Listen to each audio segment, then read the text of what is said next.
Hey, it says this hangout is on air is live. Welcome everybody that comes to see this in the post-production. This is One Bad Marine. This is going to be a general after chat hangout following up Neverenuffammo's earlier recording. If you haven't followed him, go to his channel. Look for his podcast links. I don't know what the actual name of his podcast going out in the different feeds are, but I'm sure you can find him. So anyhow, it's just going to be a general discussion, primarily centered around firearms. We might deviate extremely from there, but that's our base starting point. We'll just do a quick round of introductions. On my left, I got Dr. No. How you doing, Luke? Thanks for having me.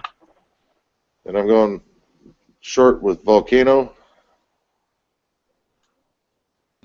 I just got back. All right.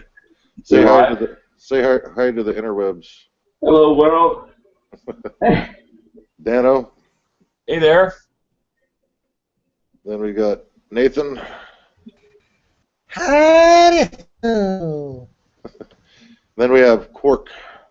Mr. Quark 71 here. Well, just pimping out my channel.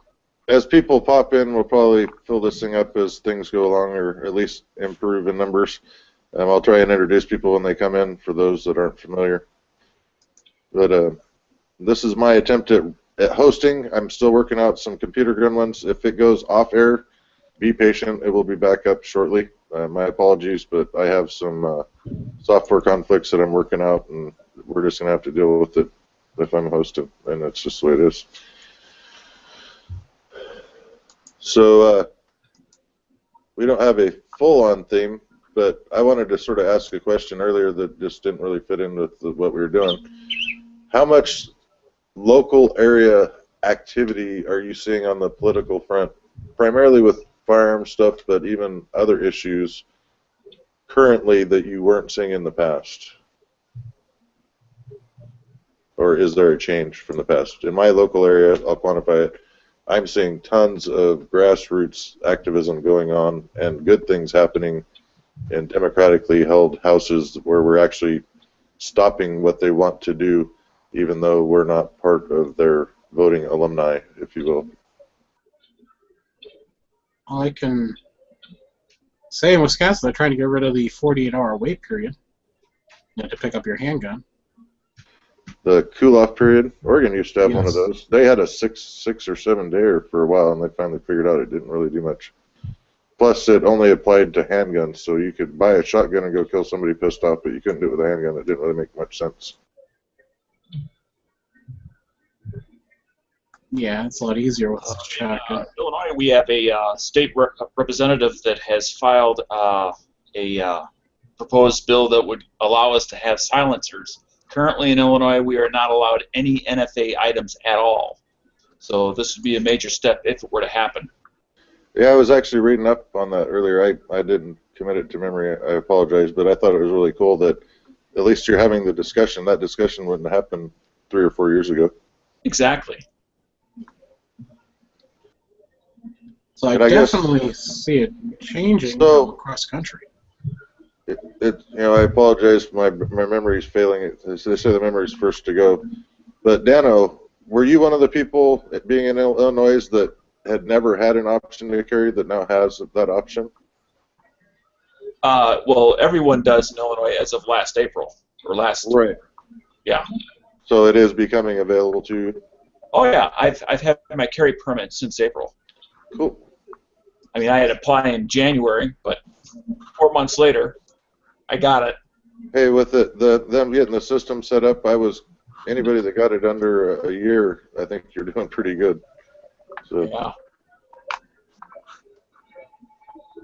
Somebody's asking me, did I see the military channel's video of the Liberty Defense punching body armor? No, I didn't, but whoever that is that posted in the gun channel's chat lobby, throw up a URL and I'll put it on my watch list and catch it later, because I'd be interested to see. I actually did see it the other day, and it was quite impressive. It was the Liberty, I want to say like an 85 grain at 2,000 feet per second, all copper bullet. Right, and that's the 45 version, yeah. And it zipped right on through the armor. 9mm. But problem is for me it was I mean I only have concealed carry. You got a Ruger 9mm LC 9S Pro, and it's only 3-inch barrel, so that's just looking anyway. I'm not using plus B. I mean I really like the Shooting the Bull 410 review of the ballistic test of the Winchester Train and Defend 147 grain 9mm. I mean, he practically said it was perfect for 3-inch 9mm. But if you have a full size, then that's different. Was this TN Outdoors 9? Who was doing the review you were watching? This was wasn't TN Outdoors. It was I don't know whose 9 it was. No, it was Shooting the Bull 410. Okay, not familiar with them. No, he does. All he does is ballistic tests. It's great. Yeah, he's become very popular ever since TN Outdoors 9 kind of took vacation. All right. I mean, I like TN Outdoors 9, but he had very specific things that he cared about, which wasn't necessarily what I cared about. So I'm always looking for new people to hear their thoughts on, because I'd honestly go watch one of his videos and I turn the volume off and just watch what happened with the gel and his measurement stuff, and not listen to what he had to say. Yeah, but I mean, if you're looking for defensive ammo, which is basically all he really did, that was his specialty, and he did it all the same way, very scientifically. Right. It did it for the regular person that could understand what was happening, as well as what are the different standards out there, and why the FBI standard may or may not fit for what you need. Right, Yeah, but he but still worked his opinion in, at least talking about 10 Outdoors 9 at the end when he did his wrap-ups. But anyhow. Just how long the barrel of your 9mm is, depends on what kind of ammo you want. Right. Right, which is why he always, shot them out of the same length barrel to get that Consistency. apples to apples comparison. Mm-hmm.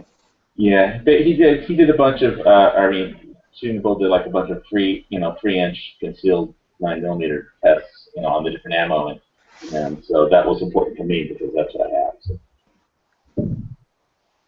Right, that's Shooting the Bull that does the 3-inch barrel stuff. Yeah, Shooting the Bull 410. I'll put a link in the Eternal if you guys need it. Is that link I was asking about earlier, Court? Yes, it is. I just found it for you. So. If anybody just goes to YouTube and types in Shooting the Bull, all one word, it'll be the first couple of results will be his channel. Yep. I'll check him out later, too. I was looking at that Liberty Defense with the military Mac. But, it's not one of the ones that disintegrates it. It's just an all-cop projectile that's very light. Uh-huh. And Mac was making the case that it's velocity that defeats armor, not necessarily Mac. And that's what he did to demonstrate it, and of course it went straight through. Next details. Sorry, I'm trying to catch up on what's going on in the chat room lobby. Looks like Artisan Tony's in there.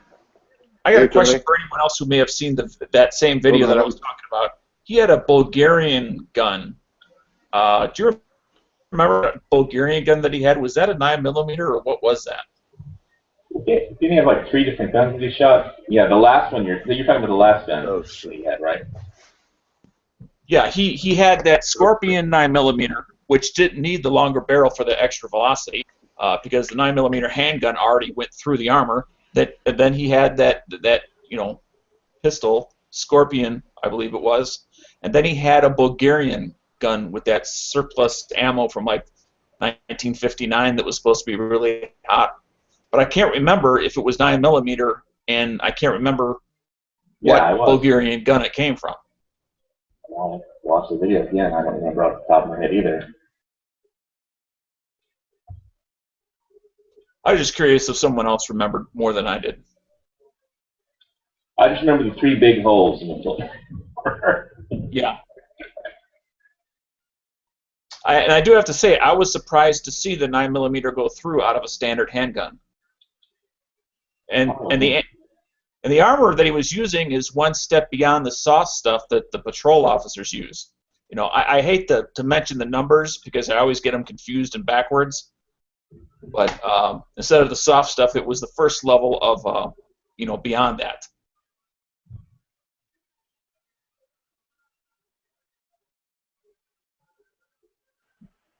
To get back to your original question, Luke, we have the legislator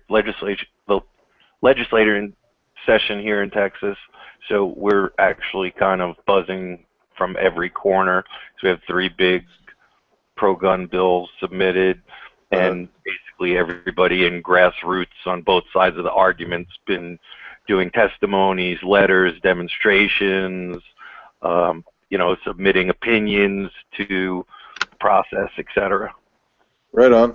So we've been making some pretty good inroads at blocking some ancillary, if you will, anti-gun legislation, basically giving carte blanche to doctors and psychiatrists and the like to take away people's firearms rights without a trial or any justification.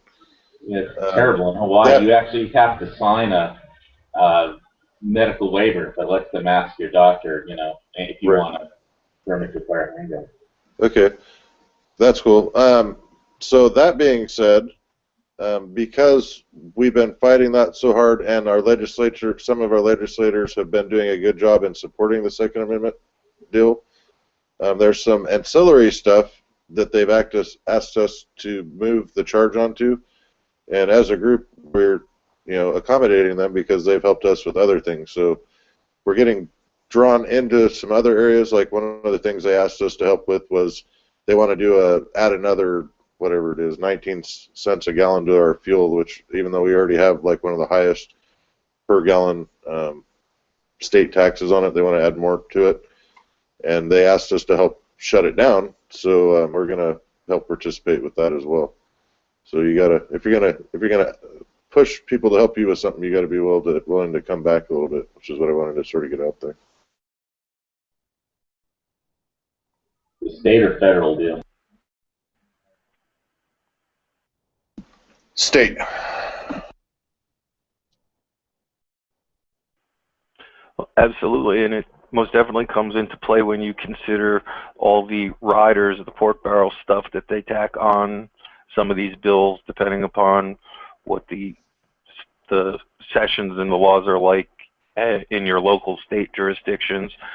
Same thing with the feds. I mean, they'll just tack items onto bills that are going through and get passed that have absolutely nothing to do with the named bill.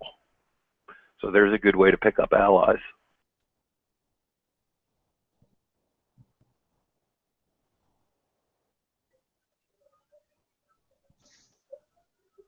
All right, so there's some bad news in the Ninth Circuit Court of Appeals. There's this guy, I'm not going to pronounce his name, but I am going to spell it, Leonard F-Y-O-C-K, versus, I guess this is Sunnyvale magazine capacity deal. And they just basically upheld basically, I posted the actual oral argument in the courtroom on that channel about the magazine capacity. And basically, it's a confiscatory ban of 30-round mag or anything over 10 or whatever. And you have and it's confiscatory because you're not allowed to own them anymore. You have to turn them in.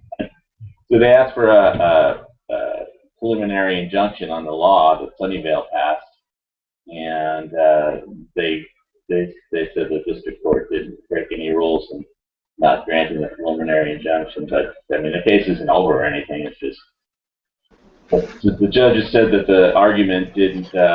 What's their exact words? Let's see. It didn't meet constitutional muster. Well, they haven't gotten that far. Basically, they said, let me get the words right, because otherwise I'll just knock everything up here. Here's the opinion, Hawkins, Circuit Judge. I'll post it into the wiki. All right. We have jurisdiction pursuant to Clause 18 U.S.C. because we find that the district court did not abuse its discretion in deciding FIOC or whatever, however you pronounce it, likelihood of success on the merits of this constitutional challenge. So basically, it said that the district court weighed what it thought its constitutional challenge chance of success based on the Constitution was not what the Ninth itself thought. But the thing is, so the appeal is still active, but they wanted a stay on the injunction against the confiscatory ban in Sunnyvale, California. Uh-huh. And so it's not like a loss. You know, I don't think they were expecting to get it in the first place, but you know, it's not a decision. It's just a decision on the injunction and not the whole, 9 yards. And of course, we're still waiting on Peruta. So let me post the link real quick. Let me try to answer that decision. And so that's the Sunnyvale case on the confiscatory ban. I mean, literally, you have to turn them in. You can't own them anymore. Good thing I don't live in California. I thought Hawaii was bad.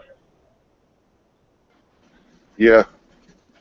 We ought to be helping out California as much as we can because they're a sounding board for what they think they can get away with other places. A lot of stuff they've gotten away with so far hasn't migrated, but they're still using them as a test bed for wanting to figure out how far they can push the unconstitutionality of gun law. Well, I would rather fight it in a state not my own than have it come to my state after it's been in a state for years and years. Right. For those that didn't pick up, I'm sorry. Go ahead. I was just going to say, for those that didn't pick up the betweens the line on that, that means fight with your money. Personally, I'm not going to put a ton of money into it, but find out who the biggest gun lobby is there and give them a little bit of money. See if you can help them out. It ain't going to hurt us.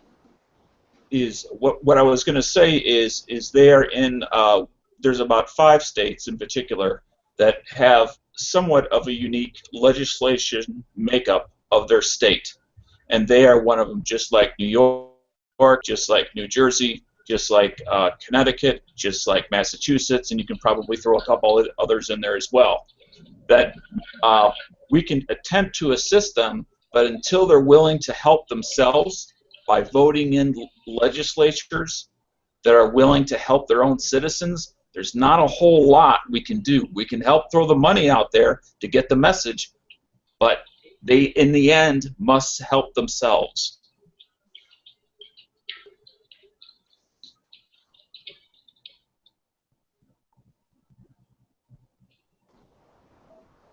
No response to that, huh? Everybody agree? I'm joining Florida Carry because they're a state away from me. So if it's a bordering state, it's like, I don't know. It's not so bad. Hello? I hear you. Can you hear me? Yes, sir. Hello? I'm assuming, can you hear us, Luke? I'm assuming you can hear us. Microphone check. Use the force. 1 2. 1 2 1 2. Can everybody else hear me? Yeah, I hear you. You can't hear me, Court? Can you hear me? Yes, I can. Can you hear me? Can you hear Because I me? don't hear anybody else. One big cell phone. Wow. I'm going to start cursing in 3 2 1. Just let me restart it. It'll only take 30 seconds. Oh, crap. Go ahead and start cussing. Did anyone hear me, or should I start cursing? Well, we're still here. Heard, So. yeah. I was just watching that Mac video. Wow. Oh, yeah. I mean, that Liberty with the solid core copper projectile, that is some impressive stuff. I mean, it was almost an advertisement, and I don't mean for impressing. An advertisement. Are you talking about the Liberty and the 5.56? No, Liberty and the 9mm. Yeah. It was an advertisement. It doesn't matter. That stuff's impressive. Oh yeah. But your mileage may vary, but I got it in every caliber gun that I carry. From 9 don't they have 2 different products though? One which breaks up upon impact, and one which is a solid. No, it's basically a hybrid. So you've got the what do they call that term when it breaks? You got frangible, which is the front part of the round. It's still all copper, but the front part of it does the frangible thing, but you still have that solid copper base driving through it. So Yep. you've got a hybrid between conventional and frangible, basically. I was going to use that as my summer carry ammo. I'll basically spring, summer, and fall. Now it's just going to be a year-round carry ammo. I've seen that video what it does. I'm not worried about having to go through a jacket now. What I was surprised about is since it is a hollow point, it did not deform upon hitting the plate, so it's not able to disperse the energy in a wider area. And I'm not sure if that concerns me, because if it's not mushrooming and hitting something that hard, then how's it going to mushroom when it just hits, you know, skin and bone, which is not nearly as hard as plate. If you look at the cavity in the front, the cavity's huge. It's just going to open up. that cavity in the front of it causes it, once it hits something with that's soft, it's just going to open up like a balloon. It doesn't. It's a frangible round. It's just open. It just little tiny fragments break off. So then the base continues through. So is all of Liberty stuff that same round, except different calibers? Yes, the same design. But I'm going to memory here, so don't hold me to it. But the 9mm is going to have the better velocity. The velocity. Yeah. So with the velocity and the lighter weight, you get more kinetic energy. So with a 9mm round, you're getting the kinetic energy of a traditional plus P self-defense round. With a 45, now you're stepping it up into maybe I'll call it 38 range. And then with, like, I'm carrying the 10mm, it's at 785 foot-pounds out of that 10. I mean, that's nothing to be, goffed at. So here's the thing: is I went and looked up the standards on vests, and level 3A vests had to be able to stop a 44 mag or a 357 mag flat nose going at 1,400 feet per second. Okay, that's the industry standard. That one shoots it at 2,000 feet per second, and that was one of my other video. Is they're banning this AR ammo. I'm like, any AR ammo goes right through a vest like butter. I mean, because it's going so fast. People don't comprehend that. That's what they want you to say. That's the argument they want you to make. And that's the point where it says, "Oh, you're right. Now let's ban it all." Right. But the thing is, if you read the Georgia Carry letter from their lawyer, it was that the code says that they can ban any ammo bigger than 22 long rifle, and 5.56 is .224, and 22 is 22.225. So it's smaller in that measurement that they are specifically referring to in the code. I'm going to post that link too if nobody saw that. And again, all I was speaking to is the uselessness of their so-called protecting the cops. Because in their 17-page paper, the leading line is to protect cop from rounds that can go through their protective vests. And I merely said, doesn't matter. All these rounds, this thing that can shoot can go through the vest because it's a rifle cartridge. So it's ridiculous. That's why they never went out in the past, because there was no point. It didn't truly make cops safer, so they never bothered with it. So just posted it in an internal with Georgia Carry. It's the same argument when Obama got up and banned the reimportation of the M1 Garands from Korea, how he said he was keeping these weapons of war off the streets so that they couldn't be used for crime. And I'm like, a 50-year-old 8-shot 30-06 that weighs twice as much as a normal rifle, you think that's going to be a gangster gun? Come on, dude. Well, something they can carry with two arms and get sore after about 20 minutes of carrying it versus something they could just put in their pocket and no one knows they have it. They definitely want that thing that's really big. That would be like blocking the importation of ancient battle axes so that they couldn't be used as weapons of war on the street. It's like, come on, dude, that's ridiculous. But again, people are so unknowledgeable, and I've read all these articles, and when you read these articles, next to none of them does anyone make any points that are actually valid. The people who argue against it, who are pro firearms, they don't even come forth and actually point out any of the obvious things to us.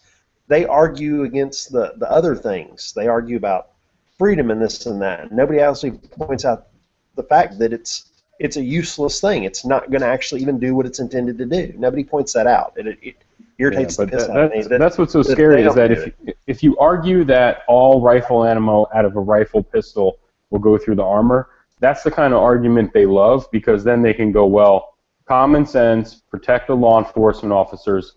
We need, like you're telling us that there's so much danger out there. That's your argument, that we should just shut up because everything is dangerous. On the other hand, they won't advertise it, but they know that once you bring hunters into the mix instead of the gun enthusiasts that we are, that's even more people that are railing against them. Hunters don't use AK pistols, AR pistols, and say the 308 pistols like the HK G3 clones and stuff like that. If they're going to go down that path, they're going to go all the way down it and go after basically long guns. Yeah, if they say in their argument, it's pistols. It's once it's being shot out of a pistol is their problem. Yeah, but so 30-06 pistols aren't really as popular.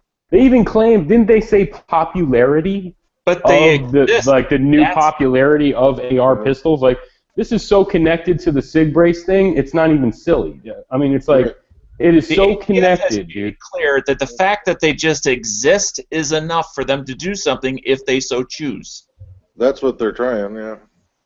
But the NRA got a letter from 238, Republican congressmen in the House, telling, Daphne not to do it.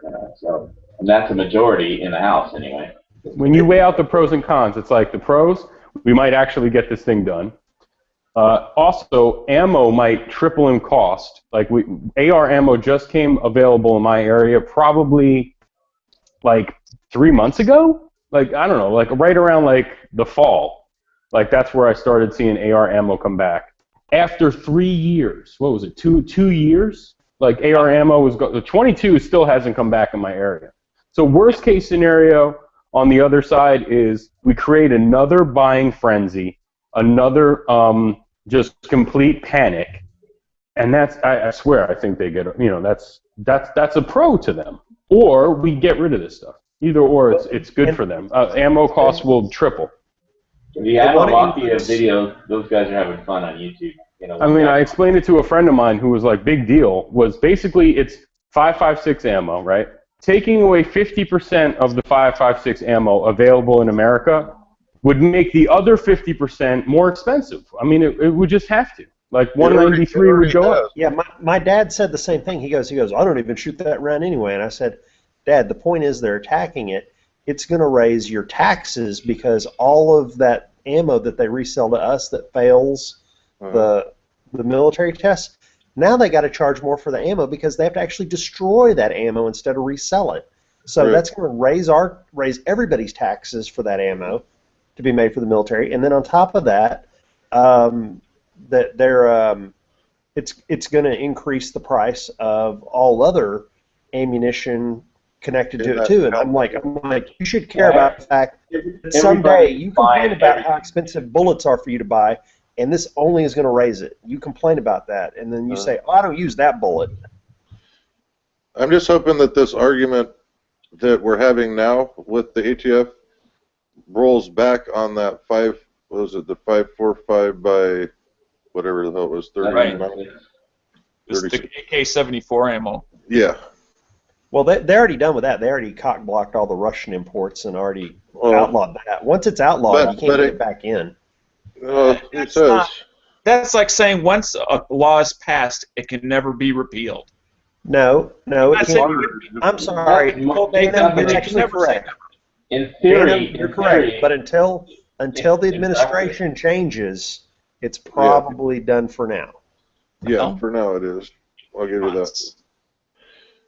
What they're talking about a little bit in the chat, but I'm already seeing on my Facebook people that sell ammo and stuff that we're having another ammo craze. Probably not as bad as the last one, but people are buying shit up, not even just the stuff that they're worried about or whatever. And 22, I'm guessing local area, for us anyways, is going to be less available again.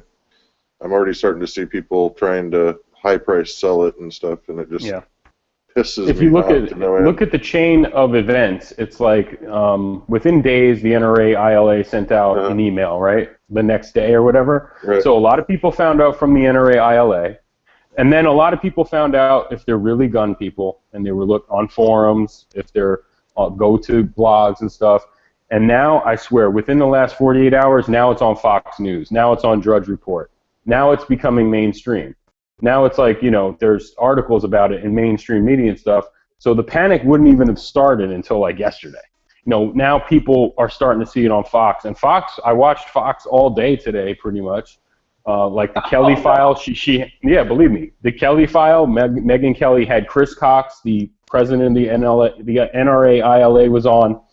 And then the show before that, I don't watch O'Reilly, but there was a show before that where they mentioned it. So that's Fox News. That's probably the most popular cable news program by far. Like, it kills CNN, it kills MSNBC. Yeah, MSNBC isn't even a factor anymore. Yeah, they don't. No one watches the shit. My point is this: the panic that isn't happening wouldn't even have started to happen until tomorrow or the next. You know what I mean? Like, people now are going to start going, "Oh my God!" And the way they're pitching it on the Drudge Report and on Fox is, and I'm not even sure they're incorrect, is that basically we warned you, and that the press secretary at the White House, Josh Earnest, yesterday said to someone in the press corps, we already told you, anything common sense gun-related stuff, we're going to use our pen and our phones. Like, he even said that to a reporter. So it's so crazy, but the way they're coming at it is this is executive action. And he's going to use his pen and his phone. And the press secretary at the White House, he is in the inner circle. So for him to say that to a reporter, it's not willy-nilly, man. Like, that's, it's been discussed. So I don't know. I mean, I'm just saying, any panic that, in the last couple of weeks there hasn't been a panic, probably because no one knew about it. That's my point. Yeah, I'm of the opinion, I mean, I have so much disdain for Obama, it's not even funny. But were they to impeach him or anything like that, he becomes a martyr, and we pay for it even further down the road than just writing it out. I mean, impeachment wouldn't. Look, they tried to impeach Clinton, right? And at the end, it didn't even work. But how long did it take? No, they impeached him. No, I thought they started the proceedings. The impeachment would have been like, you're goodbye. Impeachment changes the rules that he has to play by, and he was impeached. He just wasn't taken out of office. Right. I thought impeachment meant at the end, goodbye, get out of here. It's more like a censorship, and it takes away certain powers that he has, if you will, if I understand it. Yeah, I mean, I had that conversation with the Republicans hate Obama, he's the most hated president, blah, blah, blah. Yeah, right. I mean, really, Clinton was even more hated than him, I think. At the end of the day, I think Clinton was more hated by Republicans than Obama because they impeached him. I mean, that happened. So. That was the dumbest impeachment ever. I mean, for getting a blowjob, you get impeached. I mean, give me a fucking break. I think everyone in the whole world was laughing at. I mean, that was the dumbest reason to impeach a president.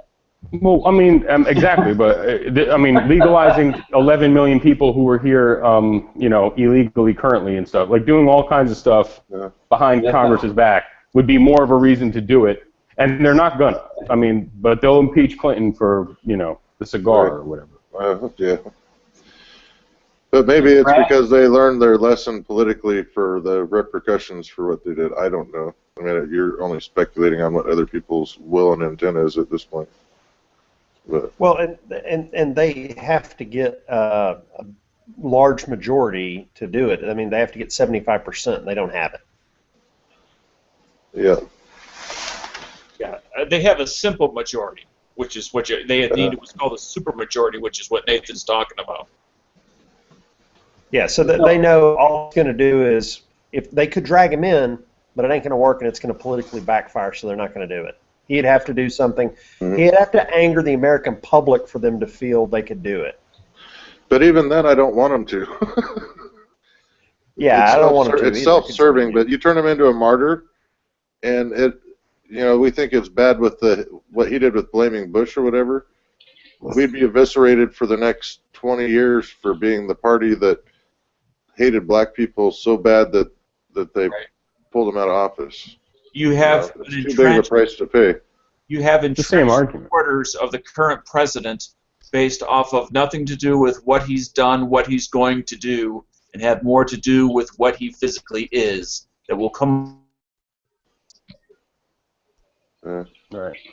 I mean, Slick Willie was really slick, right? But I'm thinking that this guy's even slicker. You know, Oh, he is, even without slicker a doubt. than Slick Willie, because There's nothing a lot goes of back to people that him. think that we think that he's stupid. I think he's smarter than a lot of them or whatever, but his deception is hurting us more.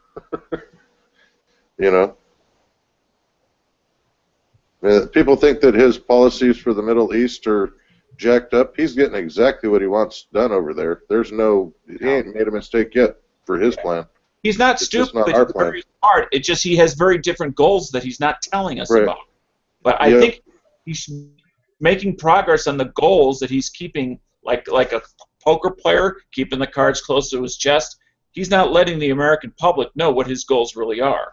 And by the way, the entire first 4 years of his presidency, I said as soon as he gets reelected, he's going to go right after guns and everything. And people go, "Well, no, he hasn't said that." And I said, every He time said somebody it in asks the. him, I was going to say, every time somebody has asked him in his first term about guns or before that, he never mentioned it. If a politician never will broach a subject, you know what I'm saying? If he's asked But he questions about the broached it- he press and he broached won't it. broach it, then that means he's got a plan that he doesn't want people to know about. He let it slip in the primaries about Yeah. what he That was really the only felt, time and in the nobody primaries. keyed in on it. He said he made I don't have it verbatim, but something to the effect of cheap, inexpensive handguns was one of the things he mentioned. I remember specifically, and there was some other comment Was directly that related before to the going first after president guns. or the second? Yes, before the first one. Oh, okay. He basically I mean- he was getting smeared by Romney, and he let it slip. But One of my favorite comments from Hillary. Media is controlled by the right people. It didn't get played out by anybody. You know what I'm saying? One of my favorite comments from Hillary that no one ever talked about, I never saw like it being brought up again and again, was when she was at, they asked her about concealed carry in America or something. The quote was, it reminds me of when I was Secretary of State and I would go to countries without rule of law. That's what America reminds me of with this concealed carry permit stuff. I mean, that was like the quote. It was like not even an exaggeration. So she's basically saying, hi, I'm running for president, and I hate concealed carry. I think it's disgusting, and it reminds me of when I go to, like, you know, Iraq and Fallujah. You know, like, They don't conceal carry over there. They open. Yeah, they don't got carry. concealed carry. They just carry. Yeah, they have open carry. Yeah, she Hey. said, like, basically it's like a third world country, and she's scared, and it reminds her of, like, countries without rule of law. So that's pretty scary. She's got Secret Service. How can she be scared? I mean, you know, the Clintons already said what their plan was for, you know, gun control when they get elected. It's they're going to bypass Congress and they're going to have state initiatives, gun control initiatives in every state. That's their plan. Well, they're good luck with Play that. devil's advocate for a minute. Every president has had the Secret Service, and the Secret Service has failed before. Yeah, we had another jackball run into the White House, across the White House lawn just recently. It didn't get any media or whatever, but it happened. From small things to deaths. Uh-huh. Yeah, wasn't in Reagan South got shot. Korea. Yeah, in South Korea, what I can't remember what his exact position was, but Our the ambassador. former Navy SEAL got all cut up by somebody with a knife. Yeah, I mean, JFK got killed. Nixon had what was it? Reagan got shot. Well, of course, Yeah, Reagan Reagan got got shot. What's that mass murder from California back in the '60s? The one that was Manson, in the news. crazy. yeah. One Yeah. of his female followers. Charles Manson. Charlie Manson. I think it's like 1.9 concealed carry holders in Florida today. I'm sure not all of them carry, but let's just say half of them carried. It's almost damn near 1 million people carrying in Florida today, and nothing happened. Like every day, it's Right. like so no one challenged her on it. The woman who was asking her the question was sitting there like, wow, how profound, how deep, how scary. People are so short-memoried. I mean, it was banging on their tourism industry because they were getting tourists shot to death in robberies, and then all of a sudden, they start getting concealed carry, and the criminals know that people have guns, and lo and behold, no more tourists getting shot. Yeah, cause and effect, if you ask me. I was in Florida before they had concealed carry, and I can tell you, Florida, especially down in Miami, was a very dangerous place between the Cubans and the Haitians. They ran that city, and it was a lot of coke, a lot of drugs, and a lot of arms everywhere. And this was all. Are you saying Miami Vice wasn't fiction? Oh, sorry, just kidding. Well, no, but I'm saying that I mean it was. I mean, without concealed carry back then, it was the wild modern days of what coke and foreigners and organized crime could bring to a modern American city. Concealed carry had nothing to do with it. It was laundering, bank laundering money. It built Miami. That all those high rises are all out of cocaine money. I mean and we're talking. So let's switch to favorite Miami Vice episode thing. I really like Izzy. Okay, let's have an easy poll. Who's better? Who's the other guy? Not Izzy and who's the other snitch? There was. I don't remember that far back. I can remember Tubbs and Crockett, and that's about it. That's my remembrance. But my favorite episode was that one with the cows, cows of October, I think it was, where this. I'm referring to actual street crime. I'm not referring to the dealers themselves. Okay, my favorite Miami Vice episode was with what was his name? Colin Farrell and Jamie Foxx. That wasn't bad. That was underrated. I think it was better than a lot of people thought it was. I didn't mind.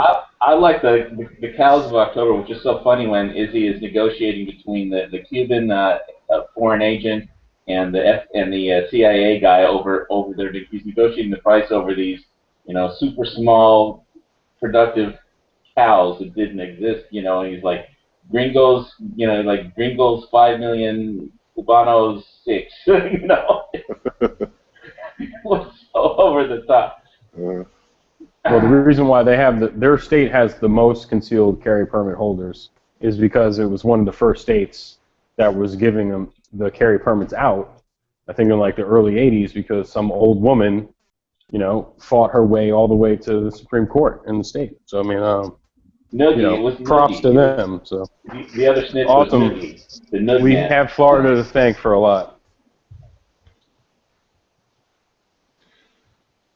Yeah, and what is her defense when she talks about how bad concealed carry is, but for the 20 years it's been increasing, violent crime has decreased in every place it's gone to.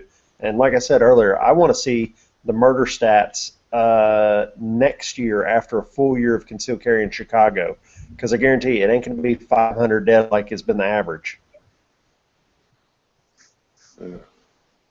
Well, the gangs in Chicago, they've been concealing carry from since the 60s or whatever, or the 40s, when God knows. I mean, they've been concealed carrying since friggin' Capone.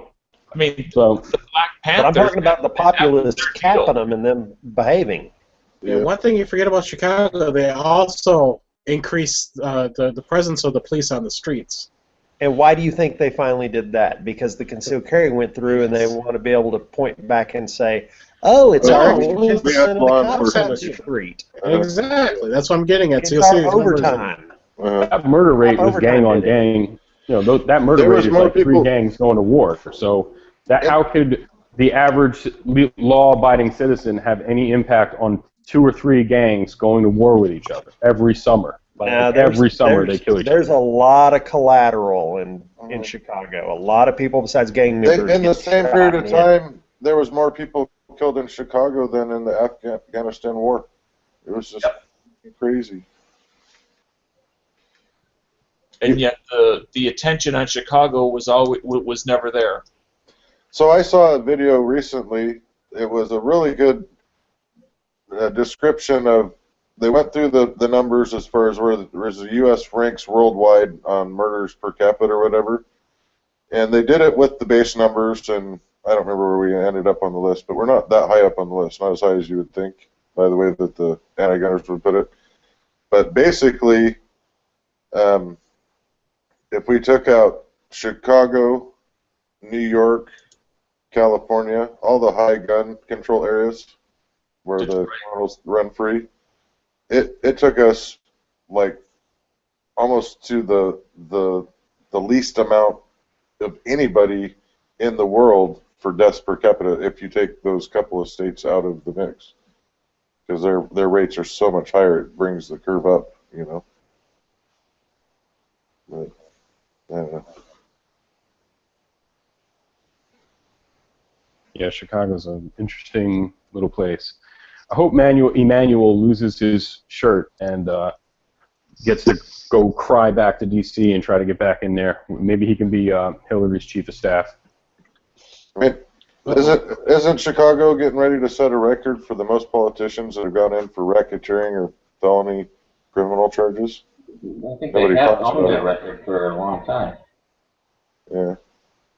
They've Were had they- like three mayors. They've had like 3 or 4 mayors they've had like 3 mayors in the last 30 years. I mean, it's a real shitty fucking little corrupt place. So, but Manuel, he was supposed to be there longer than he is. He's in shock that he's about to lose. They've only been to Chicago once, and that was an experience unto itself. We got dropped off at a south side of Chicago mall. It was like called South Center Mall or some shit like that. Ooh. For like 7 hours while we were waiting for a plane to show up for us. Oh, That was crazy. Sorry for you. I was surprised, but not too surprised to hear, and I just heard it today, that in the city of Chicago they have several different, what they're calling black sites, where they're bringing people to be questioned before they actually bring them into a precinct. Yeah, I saw a thing about that. I think Glenn Beck's touched on it, and it's been hitting the fringe media, if you will. Or But it was actually, it's in some of the Chicago papers as well. Yeah, that'll give it a little bit more validation. But I believe that it's happening, and but it's not going to change the overall political outlay once they fix it. Well, it just it emulates what basically the CIA did. I mean, it to work for them, and you have these super huge, what I'll call mega metropolitan areas, whether it be New York, Chicago. You know, I don't know about LA, but why not? They're big. That, you know, why would they have a major gang problem just like Chicago does? Why would they not use the tactics that they have the impression of being successful? Of being okay. Yeah. Yeah. Yeah, if other people can get away with it, why can't we? I mean, they're being trained by all the 3-letter agencies out of D.C. who are all familiar with the black sites and could tell them, do this, don't do that. This is, you know, how to properly operate one, so they don't have to reinvent the wheel and do it right here in our backyards. Well, you know, I think that's very egregious and it needs to be addressed. The thing that's more upsetting to me, and I see it most often with our people that go out and do the long rifle, open carry, trolling for police things, but the willingness of law enforcement to ignore Miranda rights and also, which one is it? I always get those amendments screwed up between the 4th and the 5th. But basically, where it says they have no reason to ask you for ID or even stop your Terry unless you've shown that you're about ready to commit a crime or have committed a crime. Right. And just because you have a gun doesn't mean you're gonna go commit a crime. That's pretty straightforward. But it's local law enforcement as a whole doesn't seem to care about that anymore, and that's only probably because the public has gotten so used to that being walked on that they just accept it now, and that scares me.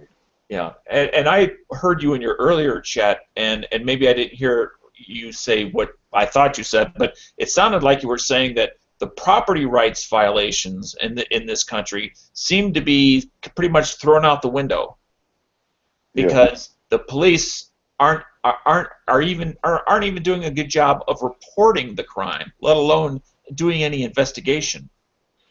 Yeah, and you know, as annoying as it is, I mean, is it really worth community resources, being the police officer and the time and the energy that goes into it, to try and chase down something that my insurance is already going to pay for?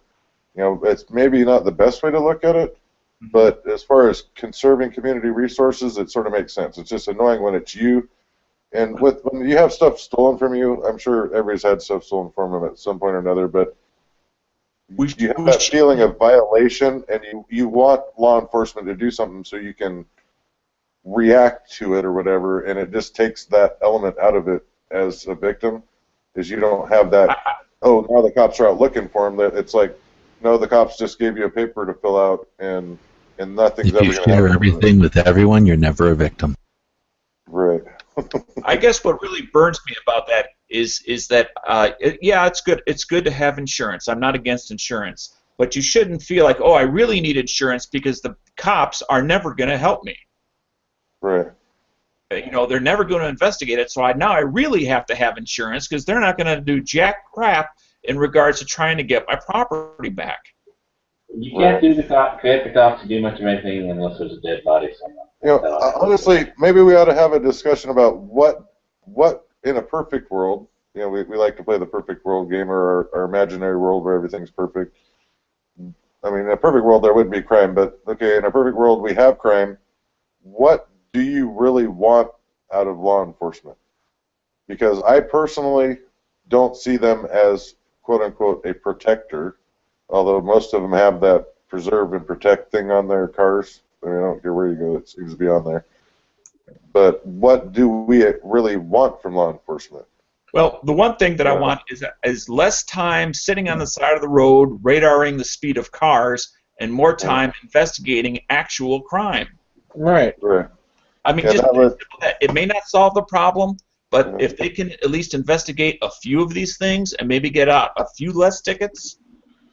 Right. Well, they can't do that because then they lose all their revenue. Yeah. I understand that brings up another issue, but they're not there as a revenue stream. I would pay higher taxes to get less problems, or no, I shouldn't say problems. I've gotten one speeding ticket in the last 20 years. But that being said, I deal with the traffic without having them guarding it so much. To have them out, like Dan was saying, and not necessarily investigating property crimes, but trying to track down the guy that has committed a violent crime that's just out wandering around. Right. You know, and that type of stuff. Yeah. You know, violent crimes are pretty much is where I'm headed with it. But. Yeah. Yeah. Right now, you know, either cops are giving out tickets or trying to solve a crime. They're not there to prevent crime, so I don't see them protecting at all. Right. I mean, occasionally there's going to be a deal.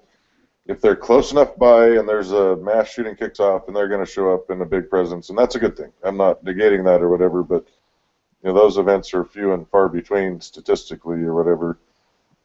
So, you know, what do you want them to do on a daily basis? Write people tickets or investigate what we would call true crime? And I'm not going to include property crime in that unless it exceeds a, you know, you make up the imaginary number.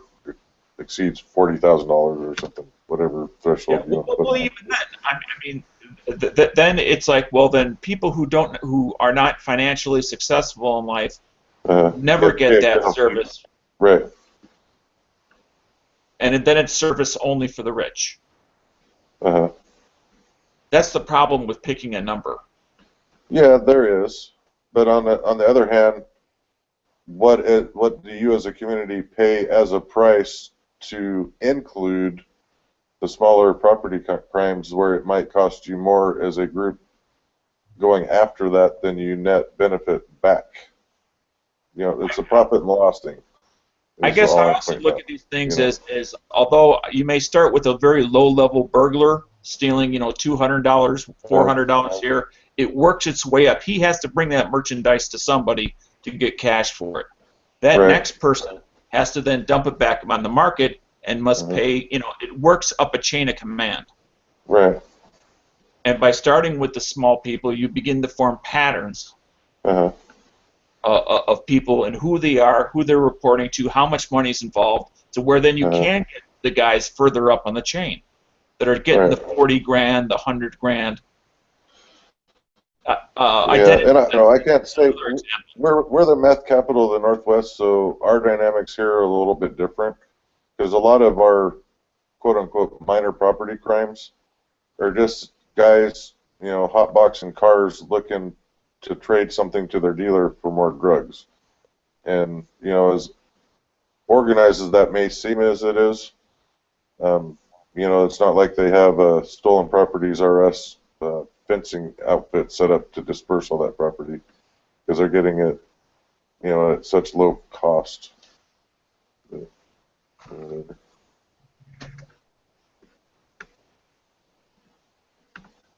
Welcome to the chat, G-Webs. Howdy. And also to, I missed you coming in earlier, but DB Cooper or Deesbees or whatever you're going by today, also welcome. Even though you've been here for a half hour. But. Yeah, I just try not to be a douchebag too much, I'm on medium. I'm on medium tonight. Well, we got you here. We need Yankee here. We haven't been around a really good row in a while, so. I'm pretty sure he's for the green tip ban, I mean, come on. Yeah, right. You missed a good one. Go back and watch Neverenuffammo's net neutrality chat from last Tuesday. I did miss that one. Or was last Wednesday. Oh boy, that was well. All right. Well, I think we've about talked the crime thing to death. What's new going on? So I was reading an American Rifleman today, and I don't even know what issue it was, but there was a gun that I saw in there advertised that sort of piqued my interest, and it's a little single-shot pocket carry pistol. I apologize, I didn't memorize the manufacturer's name, but it was designed to shoot, of all cartridges, the 223-556 cartridge. And I was wondering if anybody else had noticed or taken note of those. And we had talked about that. It was like a couple of weeks ago, I think. I can't remember the manufacturer of it. It looks interesting. Yeah, it's a tip barrel. It sounded like it had room in the grip or something to carry a couple extra rounds. But it's not a high speed thing, but you are getting a 223 round, albeit in a whatever 2.5 inch barrel or 1 inch barrel, but in your hand, which. I mean, is it small enough, to truly be pocket hole usable? Oh yeah, it was definitely pocket size. It was smaller than. It didn't have something like a 1.5 inch barrel. Yeah. The overall barrel is a little bit longer than that, but the point that the barrel's traveling rifling is not very much. It's 1.5 inch, 1.25 or something like that. But it was definitely pocketable size. I think the overall length was maybe 4 inches, 4.5 inches. Very thin. Imagine the ball of fire that would come out of that thing. Well, I can deal with that ball of fire if, one shot does more work than 5. Not that it will, but, just sort of. You can set them on fire. I don't know. It just sort of intrigued me. I hadn't seen one exactly like that before. Evidently, they offer another version that's in 45/410 shotgun, and if you buy the gun, you can get the other barrel, and it's it's basically you change the pin because they're made to the same geometry and they're all centerfire, so you can sort of have two different calibers, if you will, in a gun that retails for $400 and whatever it costs to get you the. Yeah. I think those are excellent possibilities as far as like a backup gun. Yeah, I'd call them a third-tier backup, but yeah. That, you know, for sure. He's on top of you. It's you know, for whatever reason it's the only one that you have, and it's almost over. Better one shot than no shot. Mm-hmm. I just wonder what kind of ballistics you could get off of, you know. Well, it's not going to be 2,300 feet per second, but you know, still, even if it was 1,900 feet per second, that's still better than most of your average handgun rounds. Would you be better off with a 9mm Liberty at 85 grains? Well, yeah, that's a new 50 grains actually, or 50 grains. 50 grains, yeah. In a single-shot platform, because it'd be more manageable. You'd also have still a fireball, but at least smaller of a fireball. Yeah. I could make the argument both ways, but yeah, I see where you're going with it. Let's say somebody just likes having that one. And I noticed you're focused in on the 9mm. Since we've been bouncing back and forth in and out of that realm of the Liberty Defense. So Liberty Defense also offers it in 380 now. And yes. Personally, I would not, before that, recommend even to a woman a 380 for self-defense. That was my own personal thing. I know there's plenty of people out there that they're like, that's better than nothing or whatever. But now, personally, I feel comfortable recommending a 380 platform to somebody with using that ammo. So, you know, for me, that's a win-win. You know offhand the velocity of their 380? I don't, but just type in Liberty. Oh, okay. Is it Liberty 380? No, the only reason I asked is you mentioned you had most of their calibers. Yeah, but I don't own any 380 guns. Oh. So I don't have that one. I've got a Ruger 380, LC 380, and nice, no kick or anything. Right. But you're getting into the kinetic energy level of a traditional 9mm now in a 380, which, you know, that's good. That's why I feel more comfortable with actually recommending that gun now, or a 380 firearm, than I did before. So, yeah, but I like I'd throw that out there. My new Ruger 9 with no safeties on it at all. It's just like, you know. Mm-hmm. All right, just in case anybody wants to know, you know, the 380 is 50 grains, 1,500 feet per second, and muzzle energy is 200 foot-pounds. Those plus P, those are 12 plus P rounds, and I don't know about using those in a. So that 380 is moving at the same feet per second as a 357 SIG. I don't know. The Liberty Defense is in the normal SAMI pressure, so I have no qualms with putting it in any gun that was built to meet SAMI standards. I'll just throw that out there. Well, my favorite handgun is a rifle. I was going to say, who's Sammy?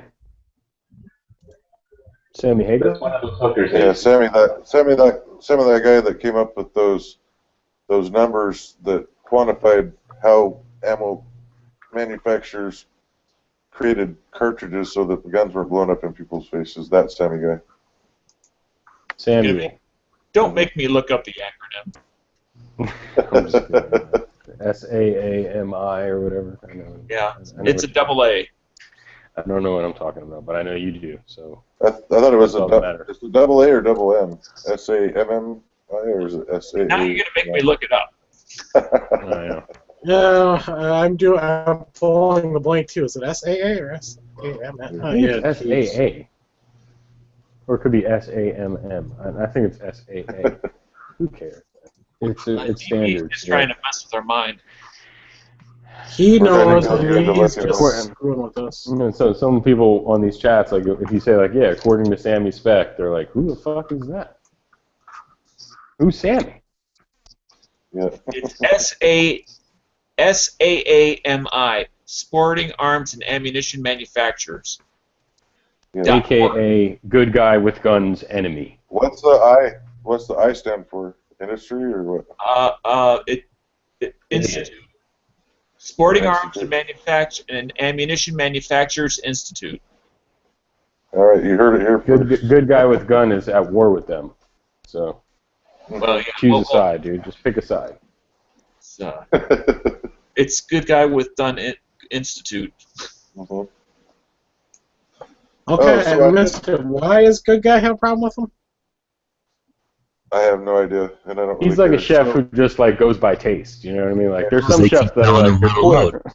yeah, it's like they tell some him that chefs are like it's a quarter tablespoon of salt and some people just go by taste. You know, he's one of those guys. He's just going he's by like, feel. he's got his powder in there, and he's putting the bullet in, and there's more room in the case, so why couldn't he put more powder in there?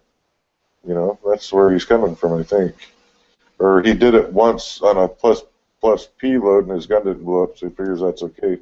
Till down the Yeah. road, he stresses out a chamber, and it blows up in his face, and then he'll have to deal with the consequences. Is that the one that he fixed himself? The same one that the gunsmith told him never to fire again?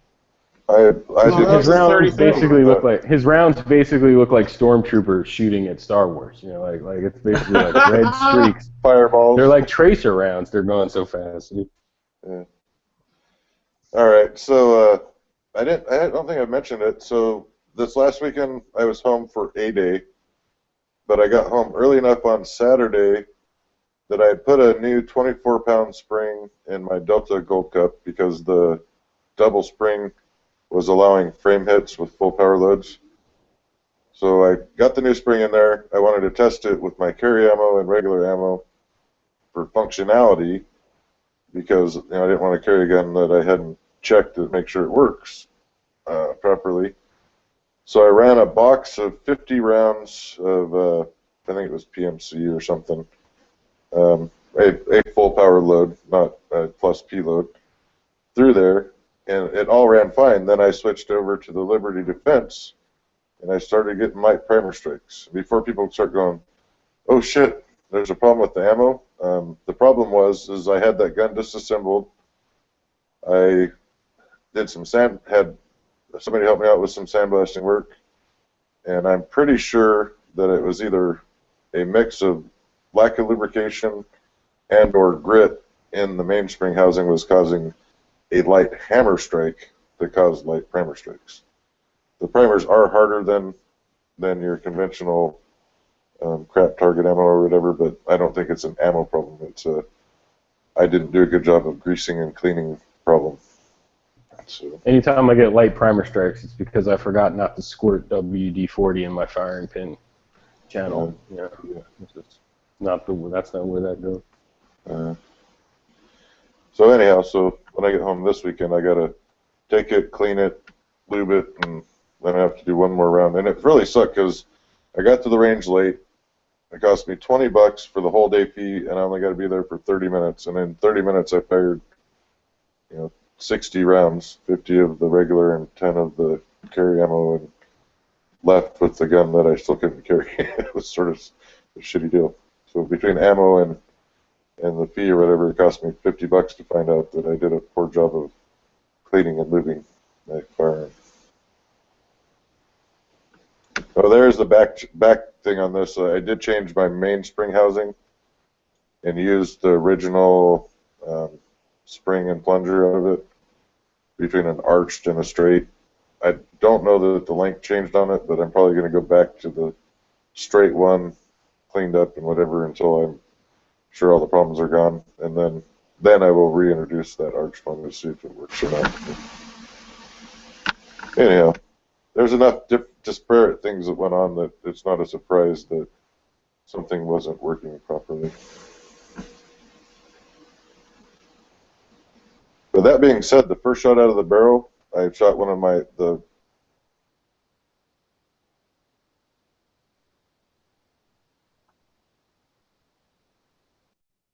Censored. Should use that kind of language. He got censored, man. You don't ever talk bad about Colt. I don't know what he was saying, but it sounded like it was negative. It's karma, man. There you Colt go, karma. Connectivity problems. Back to Miami Vice. Back to reloading and fish. Fish. Oh God, I've got my more nice video. I'm gonna and cooked some blackened ahi, and it's all in like one agency. I upload it after. You got the candy grind or the Scandi grind? Scandi, I got the Mora fillet, and I got the Mora comfort fishing knife fillet and scaler. And Nice. they are sharp. Mora's too high end for me, dude. So it's too expensive for me. Mora. They're cheap. They're like $20 Nah, or something. I'm into plastic stuff, plastic silverware. I just buy a whole shit ton of plastic silverware. That Costco fillet knife I got there cheap. That thing was like $140. Well, I mean, I did some paper cut testing with that Mora, and it is sharp as. DB, do you You can cut 3D sushi print? with that. Yeah, I just got a question. DB 3D prints all his knives. I'm not one of these knives, like Mora knife snobs. You know what I mean? I just use plastic most of the time. I go to Walmart. I buy a whole box of plastic knives, disposable. They're making broken before you get them home. They're making inroads on that metal deposition printer material that you center it after it's been printed or cook it. So you could start seeing people, using those 3D printers to make knives in the foreseeable future. It'll probably take a while to get the strength of them up or whatever, but I could see it happening. There's plenty of good knife choices out there. And just think of all the grinding you would save. You could print it almost to net shape and then just have to put an edge on it. Wouldn't that be tight? You're good at putting edges on stuff. Most people aren't. Yeah. It's not as easy as it looks. I was a machinist, so I hear blah, blah, blah, blah, blah, but that's only because I worked with precision grinding and tools that had to be done perfect. So.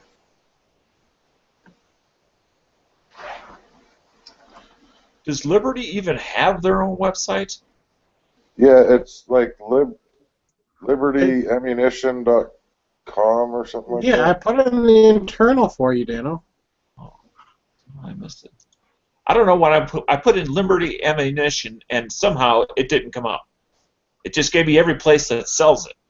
Yeah, it's like their website is a black site, Yeah. Yeah. Well, when you build a website, you have to go. They probably didn't just go to to get the Google and Bing app that you have to sign up for it and go to the website, and then you get logged into their registry search engine crap.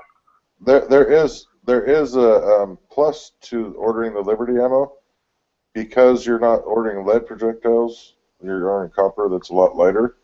The shipping rates are pretty low. I mean, yeah, the round cost is high, but at least it's not high cost plus high shipping. Yeah, and definitely look around to find the best price for it, Dan. If you're thinking and I don't know, for those of you large mag capacity guys, I mean, my son's Glock 19, when we switched to the Liberty, I bet we dropped the weight of his gun. Well, you can do the math, but it's probably damn near. It's probably not a half a pound, but maybe a third of a pound in a, whatever, 15, 16 rounds. I'm 73 grains per bullet. I'm looking up the ammo that Tim on the Military Arms channel used, and he used the law enforcement / military ammunition. That's the one, 55 grains, that goes greater than 2,000 feet per second. No, he was using 50 grain plus P, which is the same stuff I have.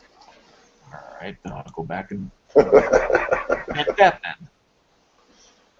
Dana went to the liberal. Dana went to the liberalammunition.com website where the bullet contemplates the emotional impact of what it's about to do and then commits suicide before it hits its intended target.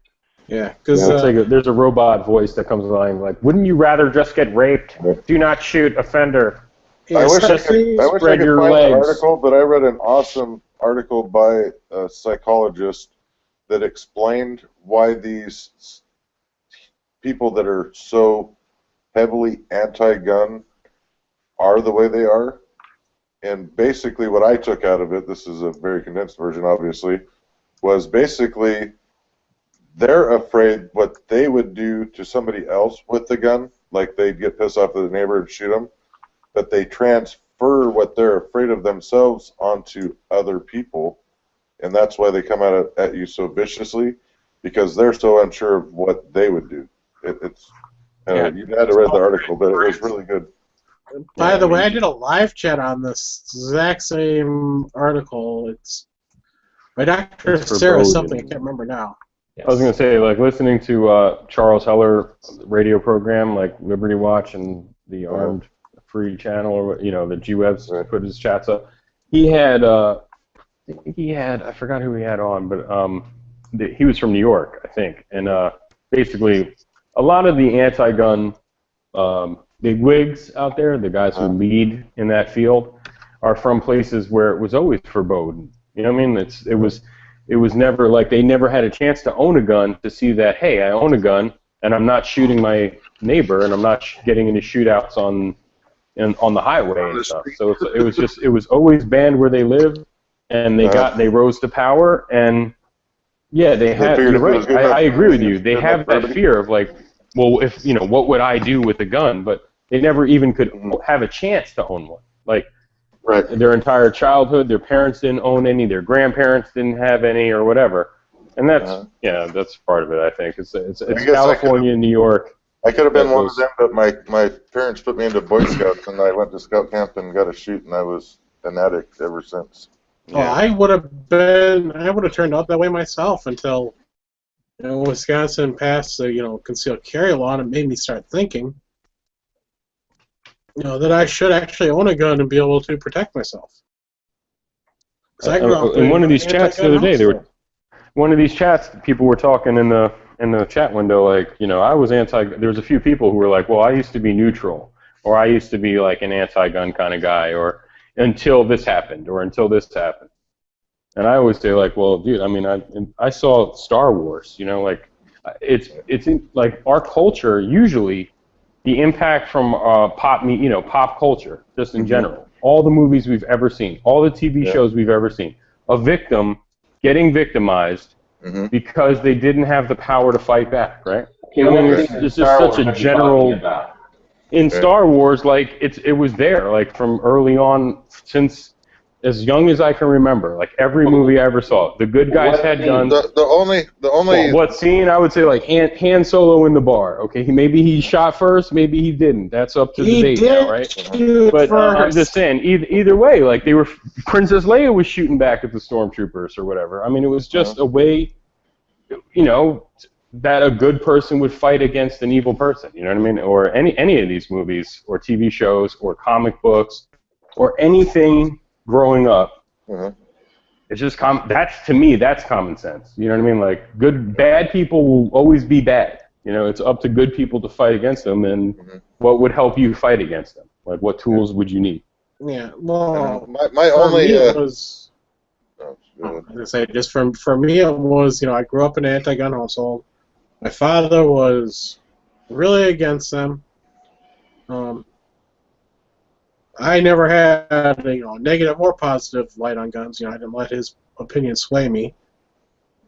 But I live in such a safe area. I wasn't thinking about protecting myself in a home invasion. I was thinking to myself, what if I'm out and I need something, or whatever. I wasn't really thinking about the home invasion part at all. Because there's been a robbery around here in decades. I live in a small town. I'm a long ways from a major town, a very safe area, but I go several times a week to a very dangerous town.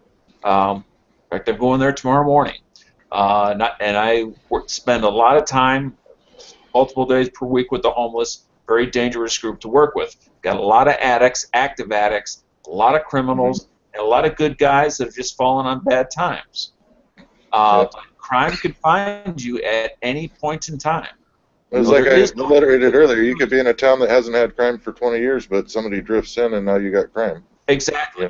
That's my point. Yeah, I wasn't thinking about it that way. It was, my flawed thinking. Yeah. But it was when I could actually start carrying a gun and be able to protect myself without getting harassed by the police for open carry. But my one liberal anti-gun convert that I had. It was a gal that we played poker with, and really the groundbreaker for turning her around was I concealed carried playing poker with her for like 2 years, and one day it just sort of came up in conversation that I did, and because, well, once she found out, she wanted to talk to me about it, right? And that gave me the chance to explain to her, you know, not everybody that carries guns are bad, and it was having the experience of being with somebody who she trusted that had that firearm that brought her around in her thinking. That and me doing a lot of alliterations and putting her mentally into scenarios where, you know, it's a good thing to have a good guy with a gun. But anyhow, it worked. My one and only victory over an anti-gunner, but hey, it's one less. Yeah, Dano, I'll probably pick up about 700 views tomorrow. It's been my normal. I just saw your. I didn't know if you were feeling down about that or what, but No, I'm not. the I was live just sort of count funny. and the final count about a week later seemed to be dramatically different consistently. Yeah, I know. It's So weird. I get a pretty consistent 600 to 700 next day viewers. The only thing I got to watch out for is the last one I did.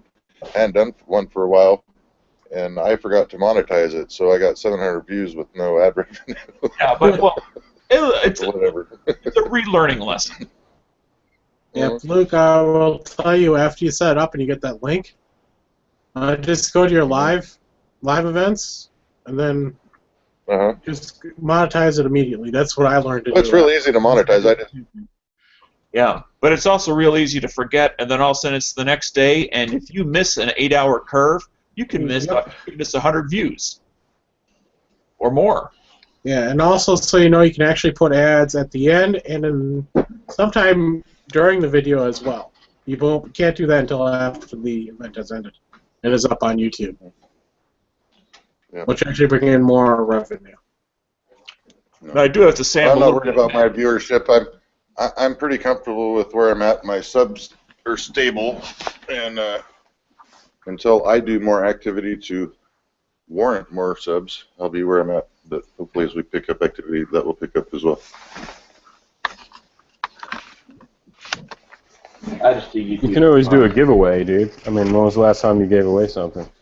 I heard you're giving away something next week, like was it a car or a boat? Part of my MO is as a channel, and it's just a personal thing.